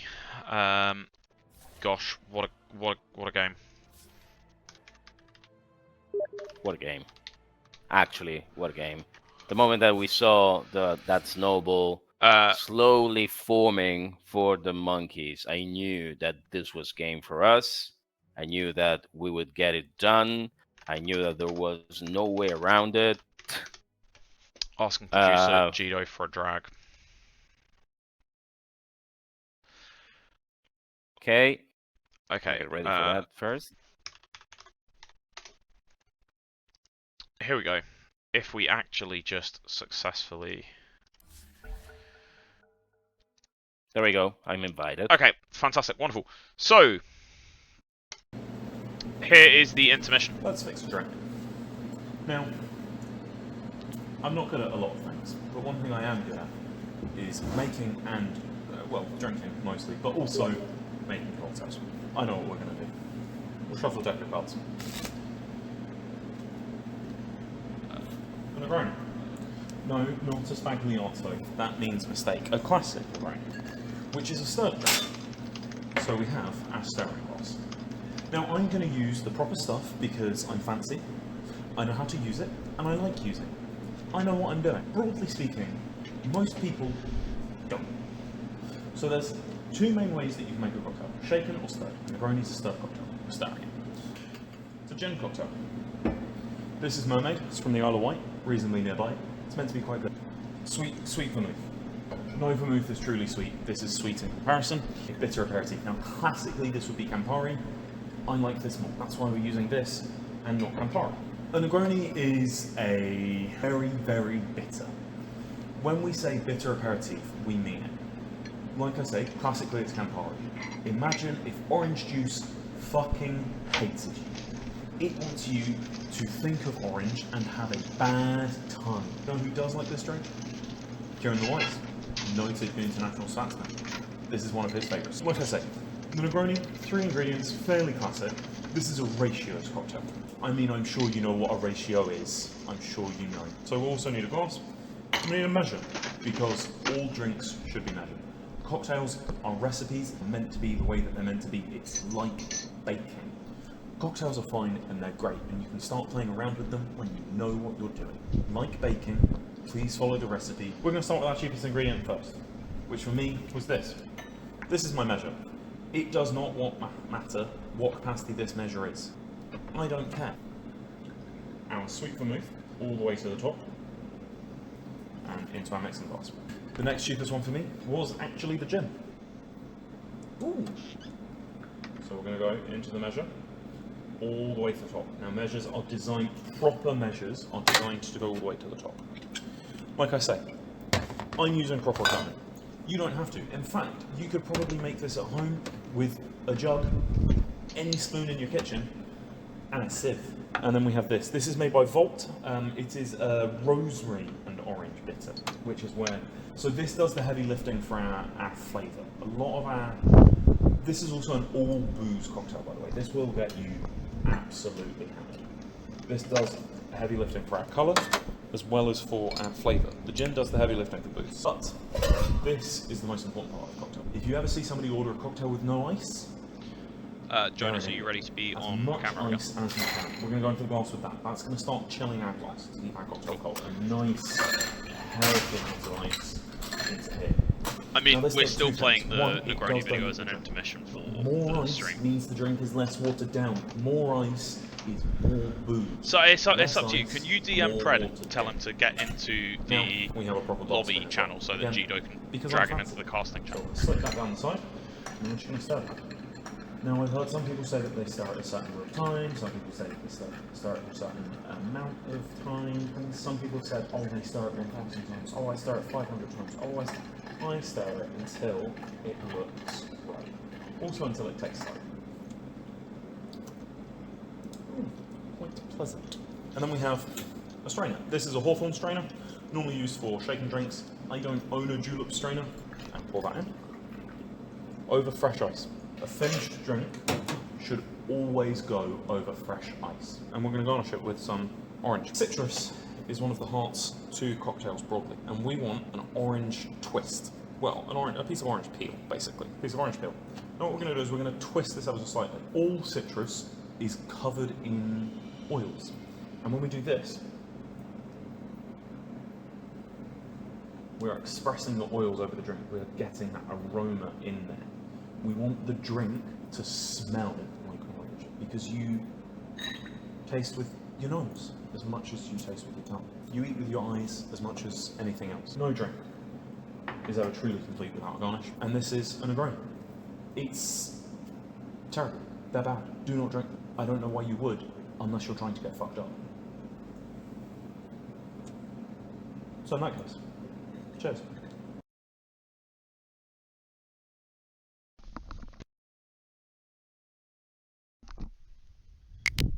Hello, welcome back to our panel. Oh, have I got all of our thing? I've got a bunch of stuff muted. There we go. I've unmuted all the things. Very good. Here is my Negroni that I've just made during that intermission. No garnish because I forgot to buy oranges when I was at the shop earlier. Also, a note that I didn't make in that video. Keep your open vermouth in the fridge. If you're warm, they're warm. Open vermouth goes in the fridge. This is made with all the same things that I made in that video. In fact, the exact same bottles, because after I made that video, they came back to my house. So, cheers. I would have loved to try that drink. Unfortunately, I couldn't be here, but... What do you mean? You're in studio with us, but unfortunately... No, but I arrived late because we know that was a content piece that you pre-recorded. Yes. I couldn't enjoy that exact drink at that time. I've not had the chance to cut more together, but there are. Can you get Pred moved? Producer Gido, could Pred join us in this channel on Discord, please?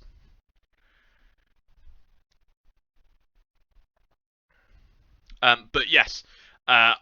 This is incredibly bitter because I have done it with ice here straight in the glass. I've not done it in my mixing glass because I was just trying to do it quickly. Ahead of game 2, we have a stand-in for szethw. We have Jekk is standing in. She will be taking over the position 5 for Mancaf. I believe, Jonas, you will be able to tell us slightly more about the particular reasons why we're looking to have a stand-in for this game. Yeah, we're really glad to take Jekk. She's been very kind and very generous to replace szethw. szethw unfortunately has a previous commitment, and with the first game going slightly longer than we expected, we needed to bring in a stand-in. Jekk has proved to be extremely confident and really good in her support role, so we expect nothing less of a great and seamless integration to the monkeys. So we thank you, Jekk, for this. Yes, thank you, Jekk, for standing in at last moment. Is Pred with us? Yo, Amos. Excellent. What up, dog? Hello, how are we doing? Do you want to come around yours? I mean, you could. There's a Negroni here for you. Yeah, sure. You sold me. Could you get into the lobby for us as well, please, Brad? All right, yeah, sure. Do you want me to do anything else? No, just that. If you can be in the casting channel and if you can be in the lobby for the game, that would be fantastic. If you could join us. Loading up the dotes. Loading up dotes. Someone deets me there's probably a password to the lobby. Hopefully, producer Gido can help us there. But yes, so that was certainly game 1. It went incredibly long. And it was a victory that the monkeys had tied up. I would say about 20 to 25 minutes before they actually achieved it with an It was just a throw-in. The throw-in high ground again. The near throws going high ground. Always do it. So, what are we looking for our draft in game 2? How do we feel that on the back foot here, grannies are likely to be the ones responding? Monkeys will want to take the draft that they've just performed and go ever so slightly further. In fact, I believe we are entering to the draft now. Oh, that's just playing. That's just playing the intermission video again. I'm not Let me adjust. The one thing I am good at. No, that can go away. Remove this. And then let's have us come in. There we go. More cocktails, Zally? No. Those are the other 3 pre-records which I haven't edited yet. There are 3 more which I have not begun to cut. Well, I've begun to cut up one of them, and then my phone goes off in the middle of it, potentially ruining the whole thing. So, we are seeing a Necro ban. We are seeing a Viper ban from Granny's Cookies. We are seeing an Abaddon ban.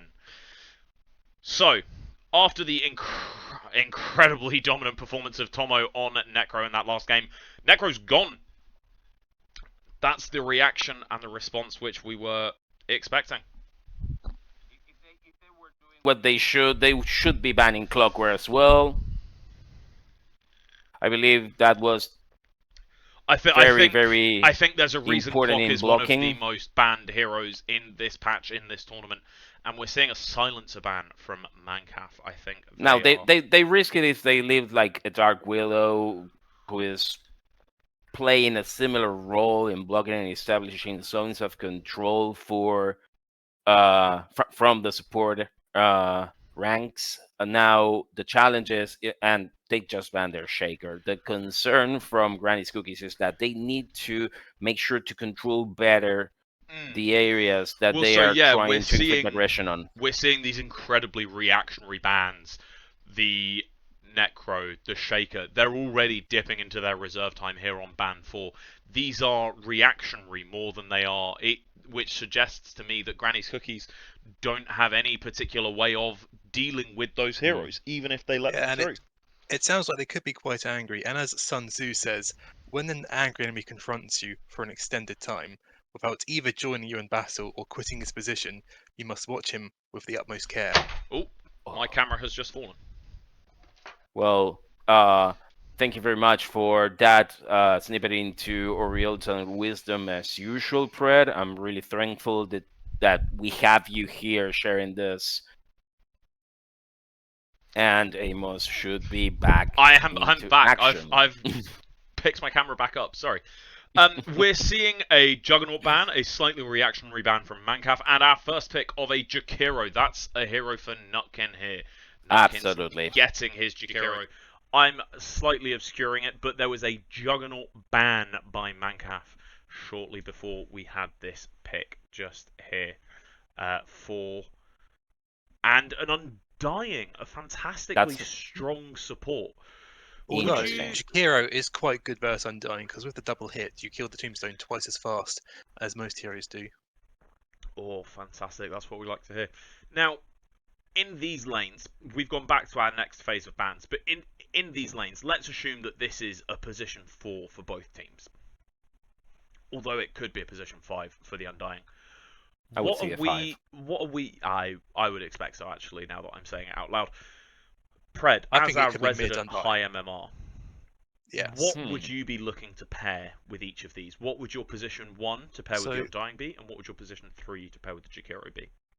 Well, with Undying, you'd probably want a ranged core to lane with him. Maybe something that has some sort of slower lockdown. Undying Drow sounds like quite a good lane. But obviously, you don't want to pick Drow too early in the draft because then it can get quite heavily countered.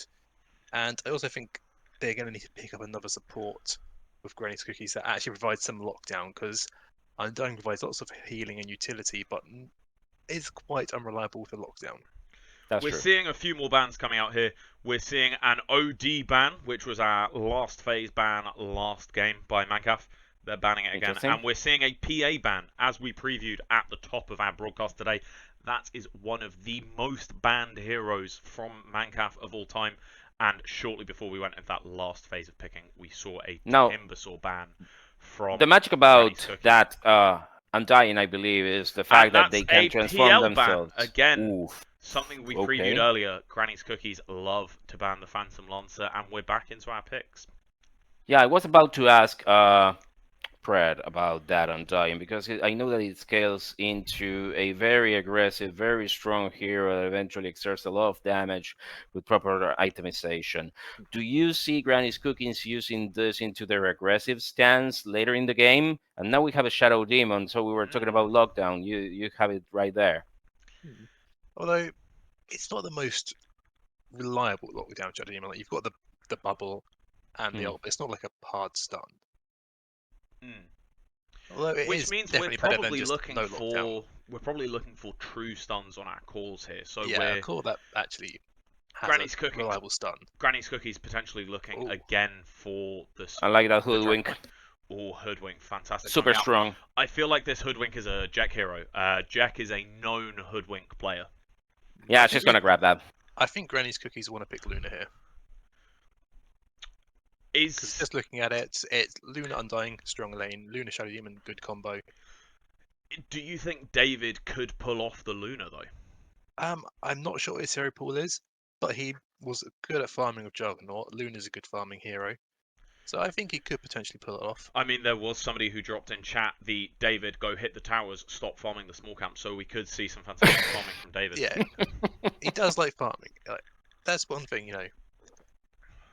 Lower cores do like doing these. Lower level cores, they just like hitting stuff. We've won a And fight. I And respect that. here's the Kunkka. A noted pick for Mancaf. Again, another one we previewed. And Luke even suggested was a Bean hero. And without Bean, does this mean that it's a Madge hero? It might very well be. I think that this is the way that we hinge on making sure that we have enough aggression in the early game. The moment that we have the boat, the torrent is going to be extremely useful to stop these heroes. It's going to be with massive the ice, damage with the ice inserted. path and the combination of the bushwhack, ice I believe path. it is from Hoodwink. I'm Could not also Yeah, sure you of just- the Trap and lockdown. Trap, lockdown, damage. ice path, That's the whole torrent, I think- boat. They're really Mhm. going to be hemmed in. Grannies need to pick a strong core because they've got Medusa open as well. PL's banned. PL's known as a counter to Medusa. It also combos well with Shadow Demon the same way that Luna Statsman does. chat is Strong telling us Undying that Line. Kunkka is 0 and 3 so far. I believe that's in this tournament. So who knows? Maybe this is the game to turn it around. Maybe after this we will be 1 and 3. I'm confident. They're already getting into their reserve time, but not that deep.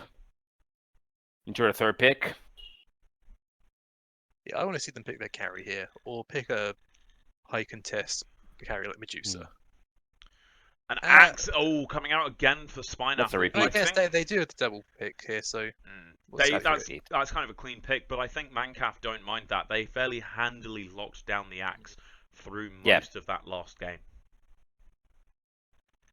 I think it's going to be when it's a known quantity. The moment that you know how to suppress that. Ember Spirit coming out here for, I'm assuming, their mid lane. I will say that this is a daring pick. I like it. I think Ember is good here because a high skilled Ember Spirit player will be very hard to lock down with the heroes on the dire. Ember's isn't high skill. This is an Ember because if you Spirit can for pressure Granny's buttons, Cookies, though. So the question is on who's their high skill player. Exactly, because if a good Ember Spirit can dodge all of Kunkka's stuff, all of Hoodwink stuff, easily dodge all of Kunkka's stuff, all of Chikari's stuff, well, you have to be good at Ember Spirit to do that, because if not, you can end up quite dead quite often. Indeed. Now we see Mancaf beginning to dive deeper into that reserve time here. We're breaking that 1 minute barrier on the reserve time. Granny's Cookie still sitting on 103, as slightly obscured by myself. But not that much. Hunter. Now we have a tight hunter. This is some fantastic lockdown for Mancaf. This only goes further to their huge team fights. They will be looking to group that whole Radiant team of Granny's Cookies. Massive round. It's all about massive stopping that early massive aggression. boat, really just laying it all down and locking down and picking off Granny's Cookies all in one go if they can manage it. Although Tide hasn't been the most popular in recent patches, but Ravage is always Ravage. Sometimes Does you mean just they are press reliant on R high and stun all their heroes. Although it is something that a good Ember Spirit can easily dodge as well. Now, our final set of bans coming out. We see Phantom Lancer, Medusa, and Drow banned by Granny's Cookies. We see Phantom Assassin, Faceless Void, and Lifestealer banned by Mancaf, who have the pick. What will we see come out as Alfredo's hero here? Because we are looking I think they could also pick for Luna. a carry. It's not great versus Shadow Demon, and also you run the risk against Undying of just the glaive bounces, just killing the Tombstone zombies and hitting other heroes. Indeed, Alfredo is a known Luna player, though. But Granny's Cookies did just ban 2 counters to Luna. So yes, they've done the heavy lifting. Or is that them? Yeah. Here it Well, is. there you It's have it. Luna. And unless they big brain this and have some big counter in mind, I'm quite concerned for what they pick here. Because I feel like they should have picked their carry earlier, because they could have picked the carry and then banned the counters. Whereas now, they've been hemmed in, they've banned the counters, and the carry has been picked against them. Here we go. This is very concerning for the cookies right now. I think they didn't play those bans right. They did try to target the Medusa once again. That is a fair concern. But the moment that they didn't pick the Luna during the second pick phase, I think they just outplayed themselves. They threw the Luna away. They've given it to Just the thinking Dire. what Luna counts as a left sniper. Sniper's still in the pool. Sniper pos 1 for Radiant here? It could be. I think you can lane it with Undying. You've got the Tombstone that can, like, you know, zone people out for you. What else is left? Spectre. Spectre's not great here. Bristleback. Well, you have a Monkey King. Okay. Yeah, Monkey King works. I've seen and I've heard of David playing Monkey King before. We could see how this could And that is indeed for the carry. That is a David's hero. So running through, we have David, position 1 Monkey King.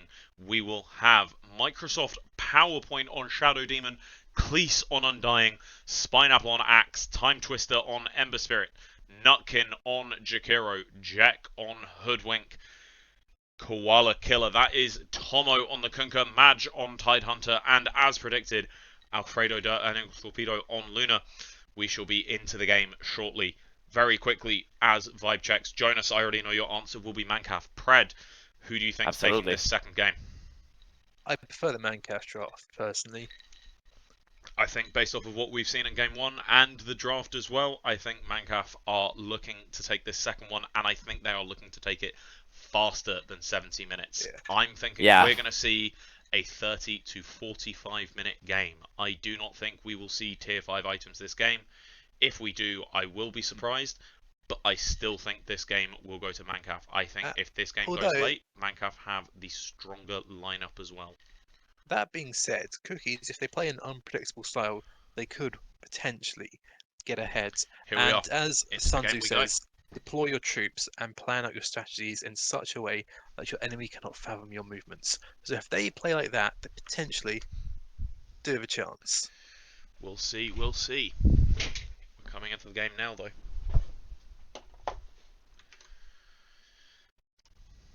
Getting ready. Indeed. We're not going to miss the runes this time. No, that's all. A very minor housekeeping thing. I am just going to set my broadcaster settings because I realised I didn't do that in the last game. What are the broadcasters? Jekk's already moving through the top lane, splitting from the rest of the group. I need vitamins. Balance in all things. Balance in all things, indeed. You deserve nothing. You deserve nothing. We're not seeing either of the teams going for a play for level 1. No first blood plays here. It might be contested, though. Oh, we'll find out. We will find out for sure. 30 seconds to showtime. Whether we have it, they're getting prepared on different sides of the river.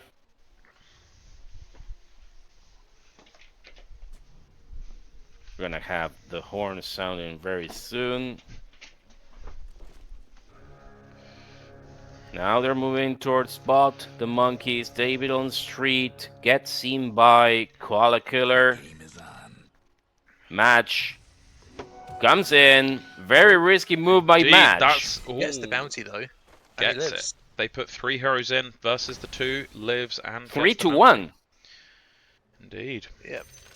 It should mean that he will have to buy some extra regen per lane because that is half his health gone. But definitely worth it.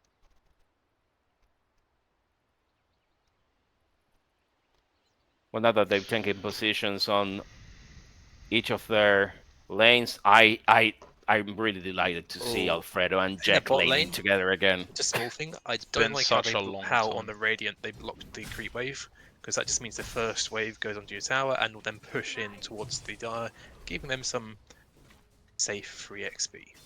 So you don't have to block the bottom creep wave if the enemy aren't also blocking their creep wave in the safe lane. Here we go. They are making their moves though. Let's just have a Jekk and Alfredo, they're a bit corner against their own tower for now. Spineapple then Jekk and Alfredo is a classic lane pairing, The not good seen old for a long time. Jekk-Fredo lane. Oh True. yes. A long-term partnership come to fruition once more. Like Mercedes and Benz. Although it is fitting that Jekk would come in the first year without Bean. I was speaking with Alfredo at Brum back in April, and they had briefly, all three of them, visited Amsterdam not too long before that. So potentially, that's where the real mind meld began. Oh, missed stun by David in the bot lane. If he landed that, probably would have killed Madge. It does look like that's incredibly close to a kill, and Cleese is sapping the energy. The creeps are trying for it, but no dice. Yeah, if David just landed that stun, that would be first blood. They Probably managed to gonna avoid be it upset about for that. now. Cleese trapping Nutkin though. And ThymeTwister having the time of his life. But now it's on Tomo's getting some good damage on ThymeTwister. That Ember Spirit.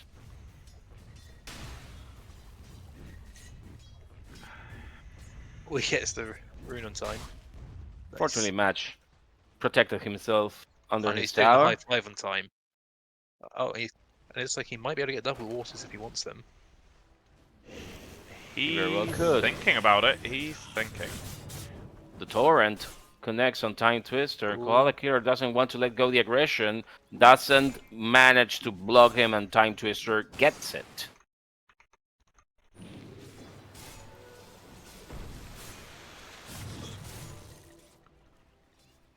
He's still farming really well compared to Tomo.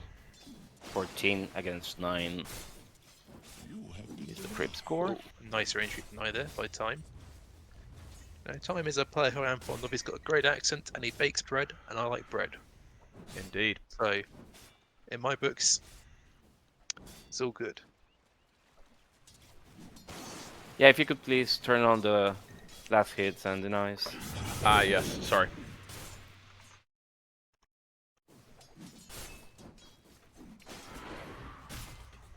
Top lane heavily contested This still. is Davidonstreet pushing connects. heavily in towards Dire, which hit. is good for Alfredo, who is not going full farm.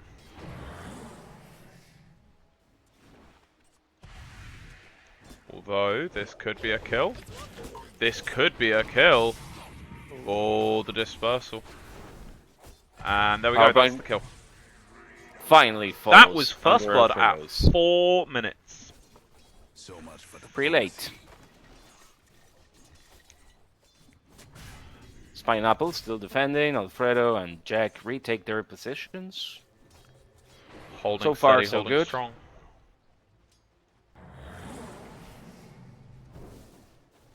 I see Madge and Alfredo both getting some nice farm compared to their counterparts in lane.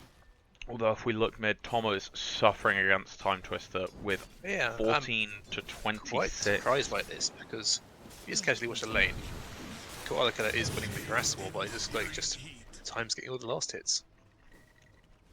I feel like it's a lane that Yeah. can be able to pull him out because Ember struggles against physical damage heroes, but I guess Koala Killer's just not being quite safe with the Tidebringers, and it's just setting up through the nice for Time to get, and Time's getting them. Not on my watch.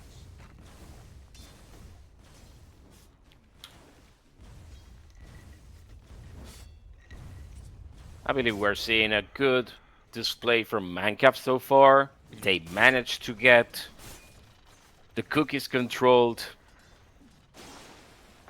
A small thing I don't like at times just done. He's bought a magic wand, which I think is a waste of gold at the moment.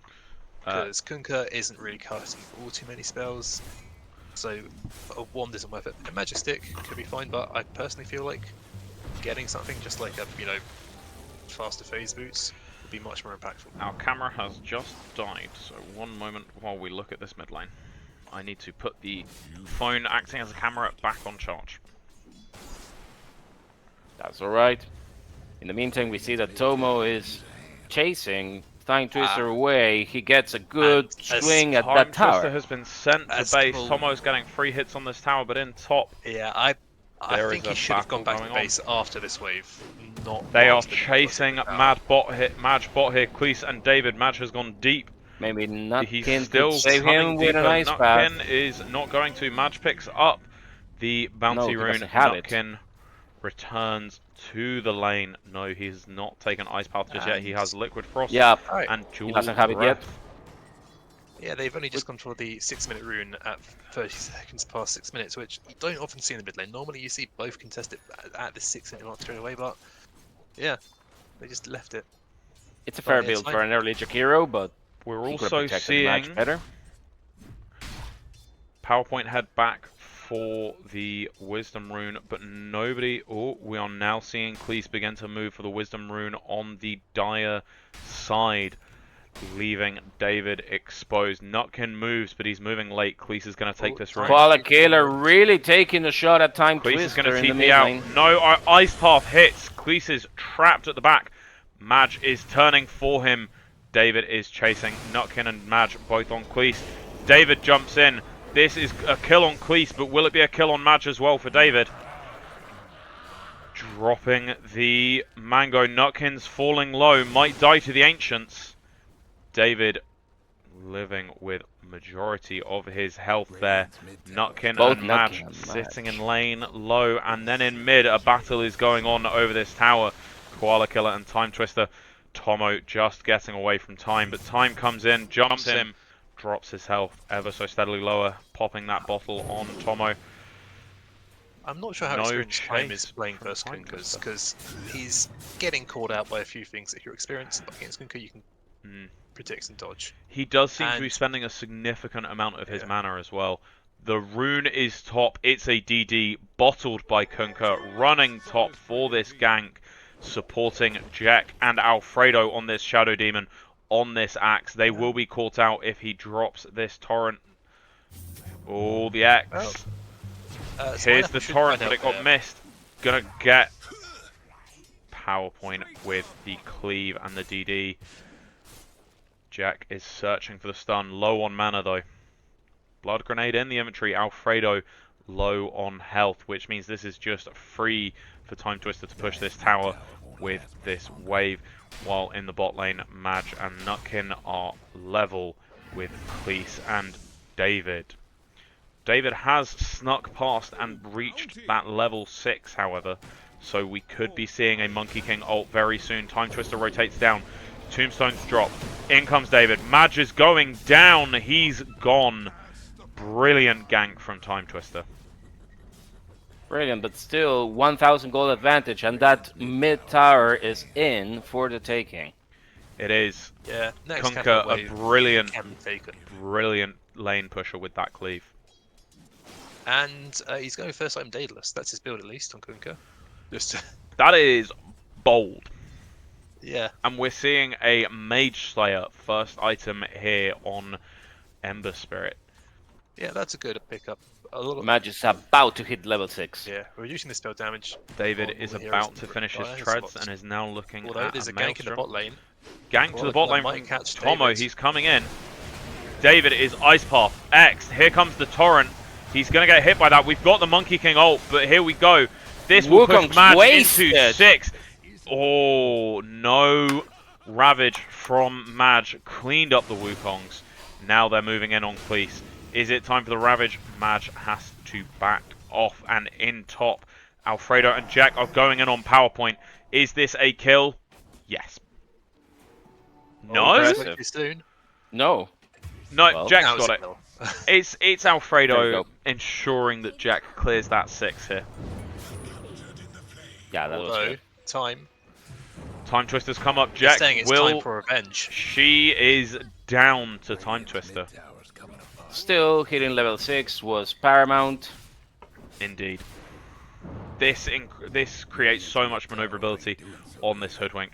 Alfredo continuing to go Lucent Beam and Moonglaves. Nothing into Lunar Orbit just yet.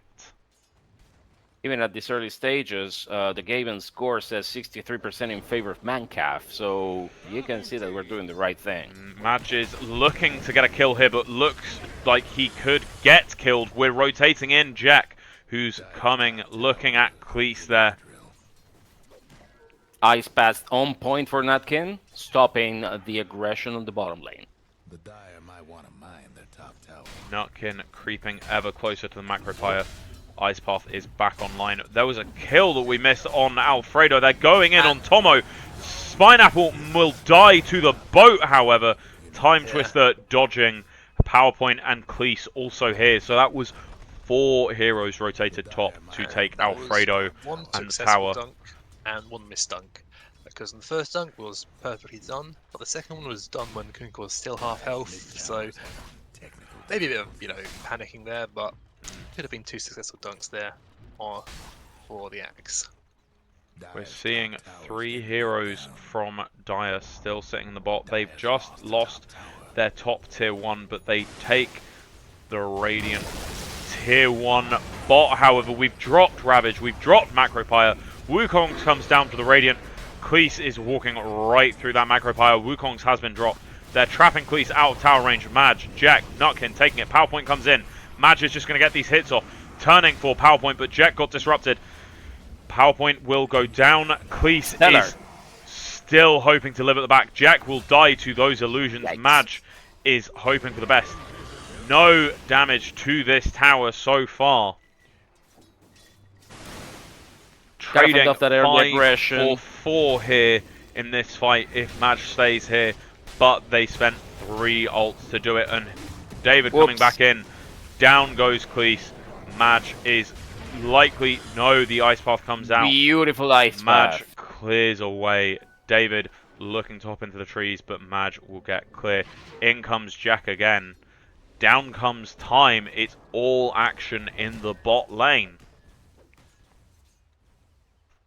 That's the name of a nice dance club I went to one time. Ooh. Was it any good or... Oh, it was really Yes, fun. nice busting over beats in it, you know. The tango in there as well. Nice score. Nice from Nutkin. score. 6-9. Oh, I can't tip as I'm just mid tower's getting banged up. Looking at it, the monkeys are really solidifying this. Already at minute 13. I really like what I'm seeing. Alfredo really starting to get into the groove with farming here. 86 last hits to ThymeTwister's 84 as the mid. But we're seeing a bit of a comeback on the Kunkka, only 14 last hits behind.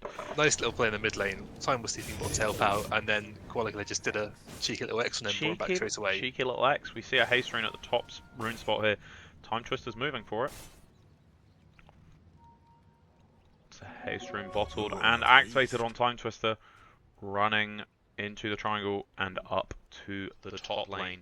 And I feel like we're soon just going to see Alfredo just massively overtake and just get to towards the top of the net worth charts.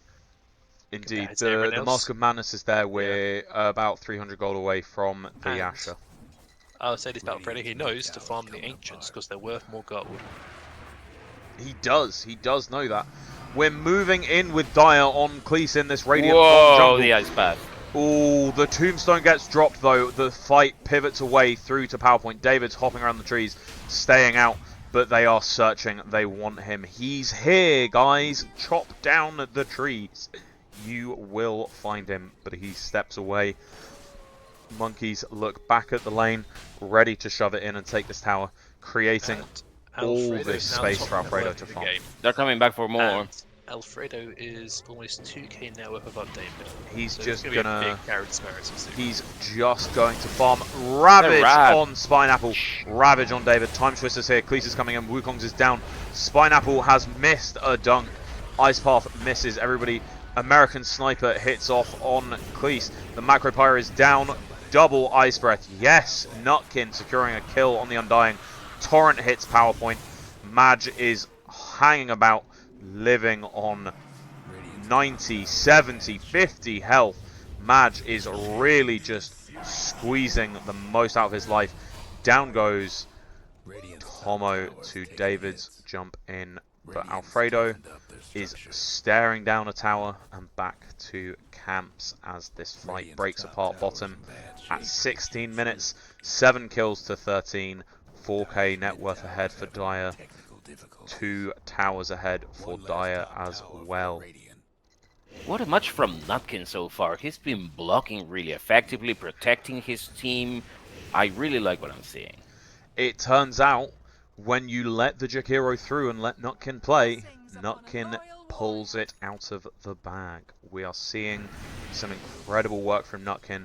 Alfredo farming beautifully, and now 3 Dire heroes beginning to form up in mid, but Alfredo breaks off to farm some more, while Madge taking that triangle, solidifying his own farm, building the pipe. Ember Spirit has his finished Mage Slayer, looking at his Maelstrom. Monkey King is almost at his own Maelstrom, just missing the Mithril Hammer. Axe going blink, Blade Mail finished, Undying looking to finish the mech, and Shadow Demon working on his Glimmer. Alfredo is looking at the recipe for his Manta. We have Kunkka getting ever closer to this Daedalus. Spoke about Tides items. Jekk, Nutkin wants the Ags, and then Jekk here. She is building the Atos, and then the Force Staff, ready to lock down, push around, and set up those huge sharpshooter rolls. Honestly, I don't normally like the Ags rush Jekk, but this game with how much lockdown they have on the Dire, I think it's all good.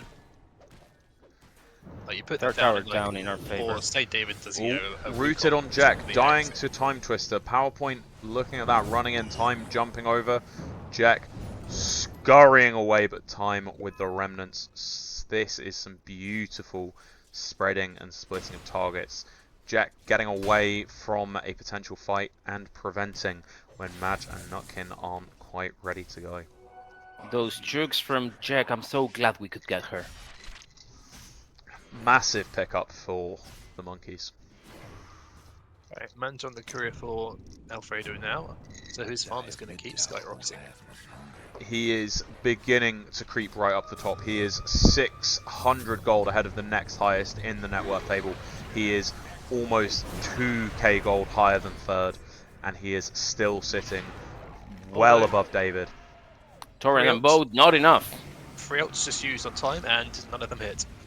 So some good Ember play there. Brilliant Ember play. Although Spineapple not They are collecting Spineapple. Madge at the back. Ravage is still to go. Are we going to see it here? Yes, we are. Clipping the Spineapple, confirming and clearing that kill, ready for the other of the team to swing down. Madge is dragging the Radiant up into Dire so they don't need to come to the fight. Wukong comes out, cleans up Madge. Nutkin at the back, holding them in the macro. Alfredo being chilling. First well placed Wukong as I see this match. Time had an Arcane Ring during that and put very good use to it. Jekk dropping a sharpshooter, big damage on time, really forcing him back. That was a good old fuck you sharpshooter there. Just been like, yeah, you know, it's not going to kill you or anything, but you had a salve going on. It's more just a nuisance to be like, yeah, fuck you, you don't get any regen. An excellent fight from both teams. I believe it ever so slightly moved in Granny's favour, but here we see on the fight recap it did. We can confirm that it was a 2.3k gold swing to Radiant's favour, but we still sit a 3k lead for Dire. 14 kills to 10 of Radiant. After that fight, time is now second in the net worth charts. Match seems to chase David away. has pulled himself back up the net worth charts as well, but Alfredo still 2,500 gold ahead. Well, it was about that 4 minutes ago, so at least it's not getting any bigger, the lead. This is excellent from David to stem the bleeding, as it were, on that gold lead. And they grab Alfredo just drags further and further ahead. He's not low on mana. He could go away. ThymeTwister is stepping back. Looks like time might be out, or Alfredo's joined this fight. They're looking at Spineapple. Tomo at the back. Micro drops. Spineapple goes down. Madge is chasing Cleese through the tombstone. Alfredo hitting the tombstone. Madge is going to get Cleese, I feel like. Easy money. Lucent Beam. 3 kills. That's all I could ask. 3 kills, 5 survivors, and a run at this tier 2. PowerPoint. Oh, PowerPoint looking at the danger. Roche on Radiant. They've got a Vlad's inside. So if they wanted to, after killing the Sour, depending where Radiant show, they can just one-die back and Cody Roche. They can still protect themselves. Tomo has X'd PowerPoint. Oh, the Disrupt ruins the Torrent. Missed Sharpshooter. I believe it's going to be another battle, another day for the monkeys. Well, a minute ago, saying how David's doing a good job not making the net worth between him and Alfredo jump, and now it's a 4K lead. So. Honestly, Alfredo has just entered a fight, gotten 2 kills, left, and gone straight back to farming. That's what a carry Mask should of do. Madness is here, the Manta is here, the BKB, we are looking at a recipe. The Mithril Hammer is on the courier, and a regen rune now for Alfredo, moving into the triangle with this Mithril Hammer, about to clear out these camps. Look at this camp stacking from Jekk. That's so beautiful, directly from the river. Too bad Spineapple detected that. Stack spotted, blocked, and removed from contention. But Dire are just going to walk along this top lane, look to set up their next area of fight. BKB space on Alfredo now, but I don't think it's all that necessary this game. At least at this stage of the game. I think it's just a case of making sure you have it and not need it, rather than need it and not have it. So if Alfredo dies, it's not going to be due to magic damage. It's going to be to like a Wukong's or something. Well, Alfredo's ready to fight, completed his BKB. I feel like it'll be like getting calls. And cool goes for BKB, So we look here, we've got a fight. Eclipse is used, Alfredo's moving in. We're looking at this Shadow Demon going down to Madge. ThymeTwister's coming in, Spineapple's wrapping the back. That Torrent, the boat, the X, all onto Cleese here. Madge looking at ThymeTwister at the back. Macro, Ravage, here we go. This is looking like it could be a brilliant fight from Dire. Just cleaning up Radiant, and even if not, that's 3 heroes down and another tower to push. ThymeTwister picking up the 21-minute Wisdom Rune. Time could have killed Alfredo there. I don't know if he would have lived afterwards, but he could have just killed Alfredo there. Alfredo has left, is returning to the wave. Yeah, they're terribly low. If they weren't that low, they would have taken the Tormentor right there, but unfortunately... Nutkin's looking at the Tormentor. Is Nutkin going to get caught out by PowerPoint and time here? Jekk is gone on. Tomo's not crossing over. Mind changed. That's fine. That's actually what they should do. And we see down here we have Madge just shoving a lane, building... Pipe is finished, Vlad's is finished, Blink is ready. Tomo stalling to take that bounty right on time without being spotted. David looking to build his BKB, the Gleipnir is finished, the Orb of Corrosion is there. Naked, well, almost naked Gleipnir. The Luna's right now massive. Tomo has gone Silver Edge before finishing the Daedalus, but has the Crystallis, can crit. This Luna is pulling well ahead, 4k ahead of the next on the net worth chart, and almost 6k ahead of 6k ahead of David. In the battle of the carries, Alfredo is showing. It turns out, just play Luna, farm the map. I'm completely delighted by this performance. The boat comes in, the boat hits. This is Cleese on the Undying down, no tombstone for the next fight, it appears. Although you see that, the facet means he just respawns straight away. That's true. A kill is a kill, though.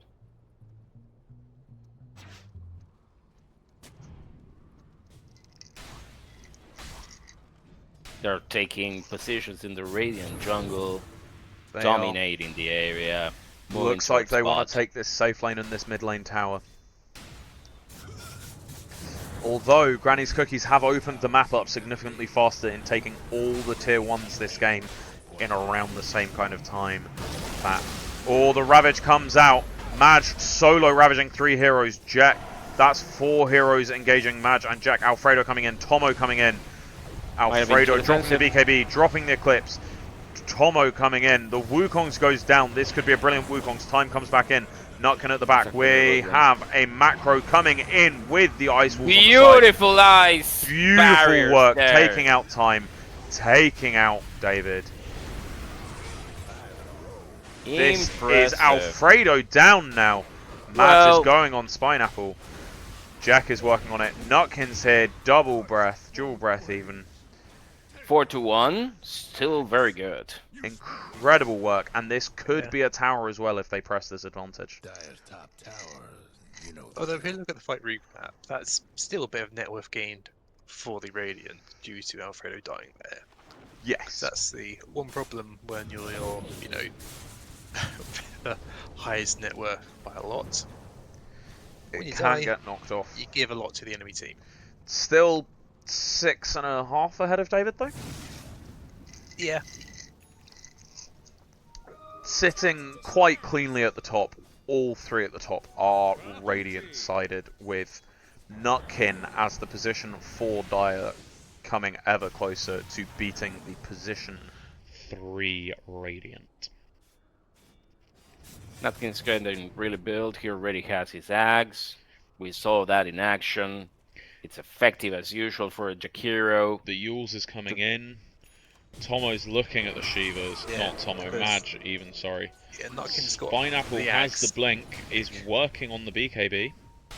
Yeah, Nutkin's got the BKB countering item before David even got his BKB. David is lining up his shard for after this BKB. Yeah. Which he's still a significant net worth away from. But yeah, David's gonna have a tough time this game. I feel like he needs to be the one to get the last hit on Luna in 2 fights in a row to be back into this game effectively. Alfredo has found David. Can Alfredo solo kill David? Not when the Gleipnir comes out. No support. In the meantime, from the rest Koala of the team Killer for either and carry. Match get Foxful. Oh, and here we go. Oh, big shot from Jekk here.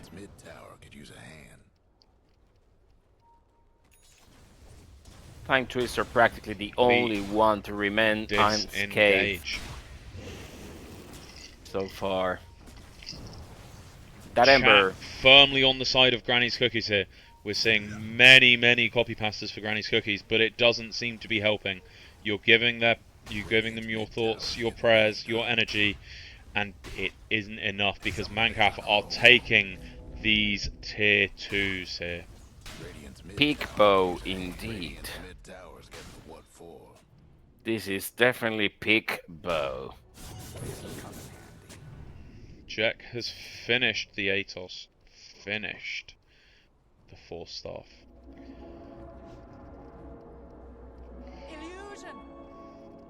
An item coming Jekk out already now taking for the outpost. Luna. Phylactery there, Crystallis there. Building MKB, I believe. Distributing those Manta-Ilus properly to scout as much ground as possible. Daedalus Alfredo, finished. lovely micro from Shadow him. Demon looking Davidonstreet at the Aether Lance. chasing one of the Elos.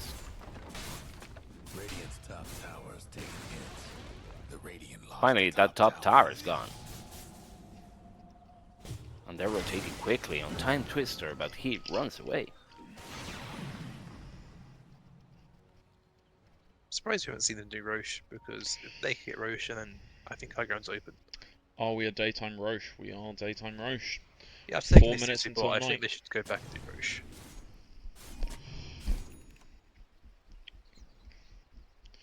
Ooh, David has been found by Maj. Alfredo is coming in to snipe, to pincer this off. Scorpion in the minute. Oh, the Atos from Jekk, and down goes David. Maj, low on mana, needs this clarity to get Ravage.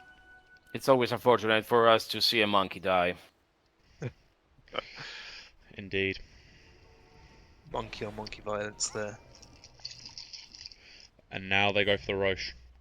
In comes Madge, in comes Jekk, in comes Nutkin, Alfredo moving in.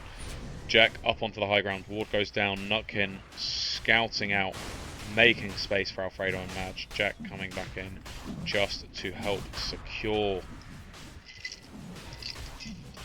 And what are the cookies doing? Standing in mid, preparing for another push that will not come until it's too late. Compared to the previous game where they looked more solid in their early aggression, I think they got completely nullified this time. Indeed. But we are at 31 minutes looking at high ground, whereas last game it took us until 40 and then another 20 before we finally cracked it.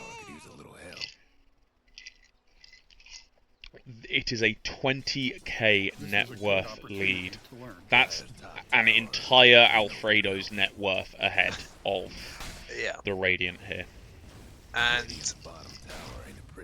I think at some point this game, Alfredo is probably just going to double up the net worth that David has. We are closing in on it.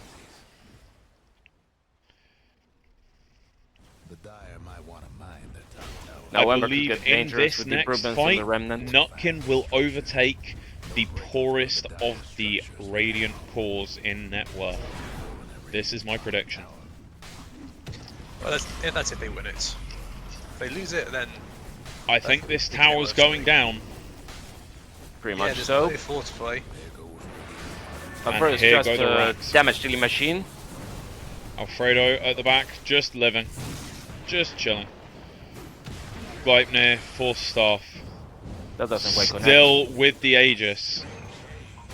Oh, time's in trouble. Oh, here we go. Are we going to see a big Ravage here? We're going to see our Wukongs. We're going to see time in the macro. Here's the Ravage. Time only. Spineapple's in. Spineapple's down. Alfredo low, but the Aegis is still there. Just going to start clicking this Tombstone. Now Cleese is in danger. So is David. I'll be honest. Might as well call it at this point. This is the time to call it, I believe. Jekk is almost ready to overtake the poorest of the Radiant cores. 1k net worth difference. It is now more than an Alfredo ahead in net worth. The whole Dire team pulling ahead, taking a second rank. If the monkeys read this correctly and they see that neither the Ember nor the monkey are coming back, they know that they might have this, or at least Megas. They are going for Megas. Alfredo still has the Aegis. Monkey and Ember are down for another 5 seconds. Tomo did just TP back to the base. So yeah, they know. They know. This is the, I think, last opportunity you really have to make it a 45. Absolutely, and they're going to look to take Alfredo with... the blink got cancelled. Here we go. Still 2 minutes on that Aegis. And the Aegis is down, but so will this Rax. That's Mega Creeps at 34 minutes. In a single push. In a single push. 3 lanes. A single push indeed. All 3 lanes at once, showing why these 2-time Green International Grand Finalists have earned that place. Swapping Bean for Tomo, Madge into the off lane, and the push continues now onto the tier 4s. This is a fantastic victory by Mancaf. 35 minutes, half the time of the previous one. They got a free draft and they have shown how it goes for them. What a show by David. This is just like par for the course for Mancaf. Yeah. We usually go on a difficult game 1, all of a sudden, lessons learned, those little monkey brains working on overdrive, and we end up winning the second one. An incredible win. I would love to get a word from the winning team. I would say, like, honourable mention to Time that game, because he did the second highest damage in the game. And I feel like he's the only real reason that game went on as long as it did. Because Although his kills were Time was 24 doing too, some he fantastic did work. 30,000 damage. Only one doing more damage than him was Alfredo, who had 10k more net worth. You look very funny on camera, Amos, by the way. I am just restarting the camera now. That game went so fast it's barely had time to charge. Oh, that's fine. That's fine. I am looking to get Alfredo for a post game. Very good. It is Stellar performance on that Luna. 6:30 at the moment. Most of the players, it is 6:30. Just a quick preview for the rest of the tournament this evening in 1 hour's time. So likely in somewhere between 30 and 45 minutes, the pre-show. Alfredo has gone to bed. Fair enough. I respect that. That's good. He has a working schedule to respect. He needs his rest. We are going to look to take a Madge instead for our post-game press. Our dear captain. Madge is asking where he goes. Producer Gido, please.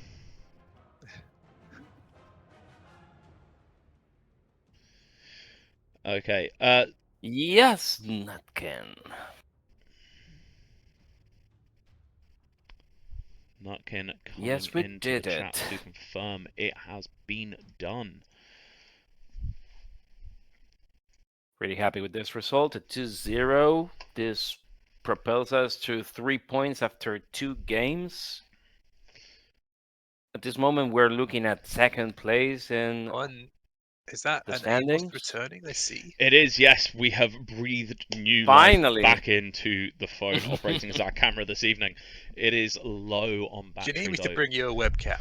No, I've got a webcam. It just doesn't chroma key properly, which is why I'm using my old phone, which I'll show you. It's fine. I'm using my old phone, and I didn't realize how long that first game was going to go. If I had, I would have put it on charge during the first game. But yeah, I actually traded out my old phone because it was having battery issues. So, hopefully we will have a member of Monkeys for Nothing and the Chimps for free on our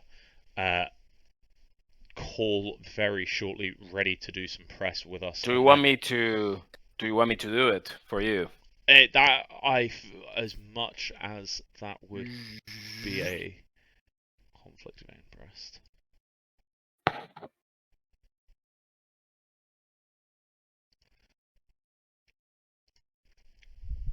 I should be able to. Oh, fantastic. Let's see if we can get somebody dragged over here.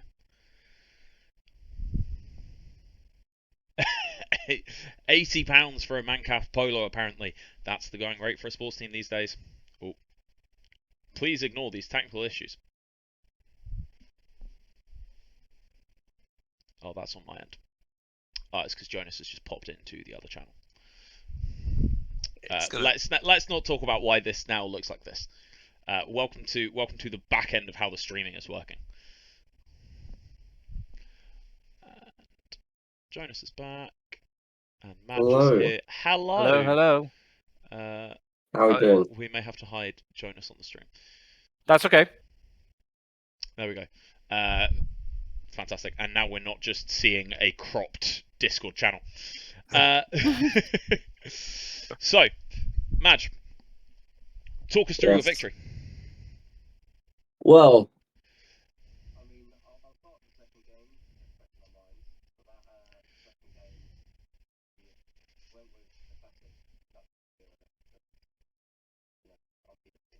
it truly.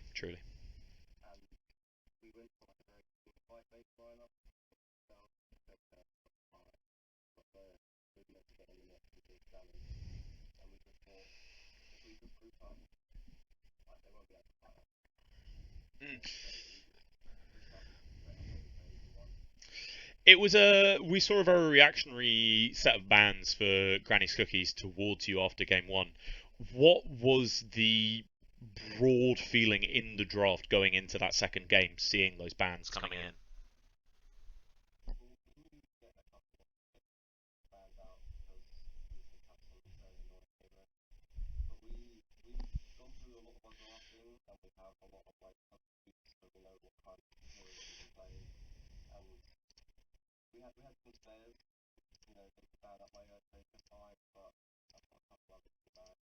And, you know, Nutkin, we didn't want to pick Sniper again for him. He showed that Nutkin Sniper, it works. But, you know, we got to save some gems for later games. Indeed, indeed. And he didn't buy a gem that game.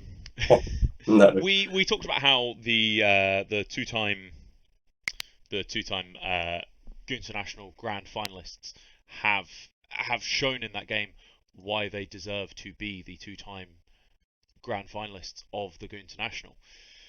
Do you see this as indicative of your further victories deeper into this tournament, or is this just, or do you take each game as it comes and truly balance each opponent as you face them?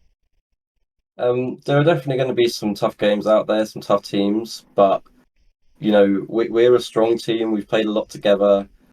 We lost the first game we played, but that is Mancaf history. It's law at this point. We always have to lose the first game.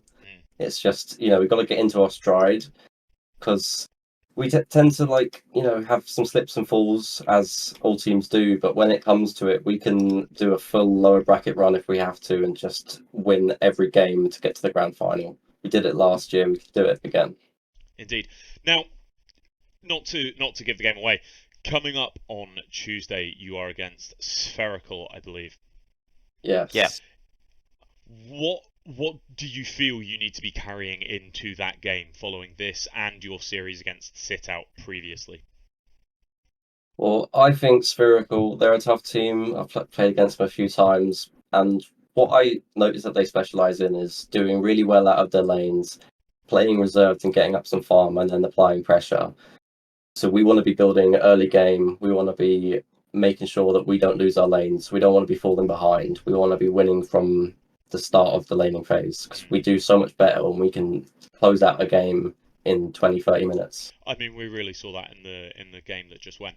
I'll let you get away and get back to your team and continue the celebrations this evening, and we will look to talk slightly more about the game we've just had while hoping to get somebody. Shall we see if we can get a losers interview going on? Yeah, I'd love to have a word with somebody from Granny's Cookies. I can see a Discord chat there, and I'll pop out and pop back in and see if I can get one of them to come with me. Fantastic. All if right. you could get either David or PowerPoint as their captain, as their carry or captain, that would be fantastic if you could, please, Brad.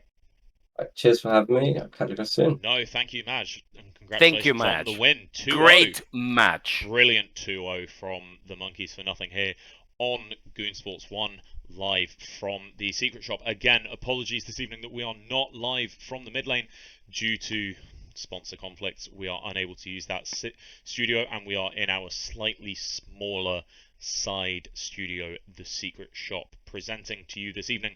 Well, wrapping up our coverage. I believe we have a Twister of Time coming on. Fantastic. Joining us now on our coverage of Granny's Cookies versus Let me try him and Chimps for free, which has so far been a brilliant 2-0 victory for Monkeys for Nothing and the Chimps for free, who move on Tuesday to face Team Spherical. Granny's Cookies looking to face Team szethw, I believe, as part of the Mega. There you go. Hello there. Good evening. Oh wow, you stood up. That's incredible. How's it going? welcome to the panel. I know that you have just suffered a very long defeat followed by a very swift one. We'd like to pick your brains a little bit about some of the play in the last two games. And I would just like to say, although you may have lost that second game, respect for how you played. You played well. Thank you. Yeah, it was fantastic. Pred was even commenting as it was ending. He believes that your play in particular is some of what kept that game going for as long as it did, or it would have been a Mancaf victory far sooner. Now, talking about that last game, we saw in the draft a number of reactionary bans after game one. We saw the banning of the Necro. We saw the banning of the... I cannot remember the hero for the life of me, but I know that it was a... the Shaker, the reactionary banning there.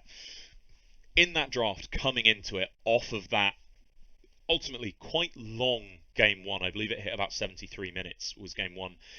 into that draft of the second game, David even mentioned at the end of that second game as well that you spent all the juice in game 1.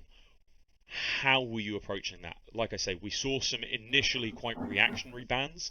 Was that you were looking to stem a draft that has just beaten you and then build your own? Or was the game plan going in always to combat what they had played in the first game in the second? I think it was, we were mainly trying to play our game and be like, okay, we want to play these heroes. But there was definitely an element of, okay, wait, what was the problem in the previous game? I mean, there's reasons that we didn't ban Slark, and there was reasons we did ban the Earthshaker. But yeah, there was a bit of both really. So we were trying to get the heroes that we wanted and to do the things that we wanted them to do. We wanted to play Faceless Fight, they banned it. Very rude, but we were somewhat surprised by some of your bans as well. Actually, we saw you banning the Medusa and we saw the you Drow Ranger. We saw you Lunar counters. We banned Lunar counters, and into then they have their pick, and they just free picked Lunar. Was that something that concerned you all at all? We just felt that those heroes would be too difficult for our draft to deal with. And having looked at what heroes they play, we saw, okay, that's in their hero pool. These are heroes that Alfredo plays well, and we would struggle to deal with. So we was like, nah, take them out. Fair enough. Talking about that first game, there were a couple of moments, especially when they began the high ground siege, when they were initially starting to look, and I believe when they took that first tower and first set of racks, where you won a fight and you began to move, and you sort of then took a tower, started looking at the second tower. Did you feel you had broken back into the game as a whole, or was it just your opportunity to reopen the map and free yourself from your base? It was difficult. I did feel that there were definitely points in the first game where we were the stronger team, where we were winning fights, reliably able to kill any of them. But I think the bit that we struggled with was turning that into map pressure, turning that into controlling areas of the map and subsequently pushing towers, because you need to control the lanes if you want to push the towers. Because otherwise you end up having to either waste BKBs getting out of being 5-man ganked, or just die, which is significantly worse. Yeah. Now, so Thyme, I see that they picked the Ember Spirit for you, and I thought that was an inspired pick. In fact, I believed it was pretty dangerous and difficult to control. What I felt is that they didn't give you enough support, even if they had the Shadow Demon for luck, and then getting the monkey for trapping into the Wukongs eventually, and some burst damage and some stun. They didn't adapt that well into that bait and switch tactic that the Ember brings in with coming in and then building into a lot of burst damage. Did you feel constrained by that pick eventually into the game? Sorry, what was the question? I mean, if you feel constrained, if you feel like, did I feel if you felt like by the Ember Spirit pick? Yeah. I don't think I felt constrained as such. I think I kind of felt like I had a little bit too much to do in terms of damage. The fights were rather difficult to play, so I was ending up kind of sidelined a bit. This shooting by slightly fits into the fight, which was doing a lot of damage, but it wasn't killing people. So yeah, I think it had been a long first game. I think the boys were a bit tired. But absolutely, there may have been a little bit too much for me to do. Now, while we're not expecting you to reveal all of your strats so far, heading into your next series, what are the main points that you are carrying from this particular series and these unfortunate losses? Like I say, into your next series, what are the learnings that you're taking? I know that there will be reflections, but immediately following the game, what are the biggest points that you as a team will be carrying forward into your next series? I think we can be a lot more confident than we have been. I think when we play the way that we want to play, things do tend to go well more often than not. And we need to find that self-belief, find that comfort zone, and we're close to it. It's been getting better, series on series, so we're getting there. But there's definitely still work to do there. I'd like to say, guys, you played well. Like this has been a learning stage for all of us, and we're definitely starting to come into our own. We've given some of the, let's say, more established teams a bit of a scare. And overall, I know we haven't won any games yet, but I'm very pleased. I think we got some fight left in us, you know. And you should feel pleased. Let me tell you that you played really well. I saw you underperforming in your series against the Stasis Ultra Shitters. I thought that wasn't the real you, your team. In a very even tournament that like we're seeing here, all the teams have their own strengths. I think you really showed your true self to this evening, and I believe this is going to actually reflect on what's going to happen in the series that you have ahead of you. Yeah, and have you made any bread recently? Because I know a month ago you sent me a picture of some bread you'd made. It was quite good looking. So I didn't quite catch that actually. Have you made any bread recently? Yeah. Remember about a month ago you sent me a picture of some bread you'd made, and it looked quite good, that bread, and I wanted a slice. Fred is a noted bread enjoyer. Yeah, well, I was rooting for you because of that bread. Well, Time, thank you very much for your joining us here.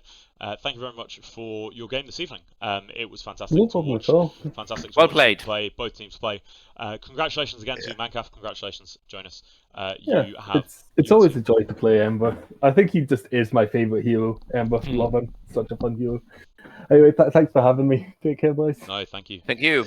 Thank you for joining me this evening, Jonas. I would love to have you join us again here in studio sometime.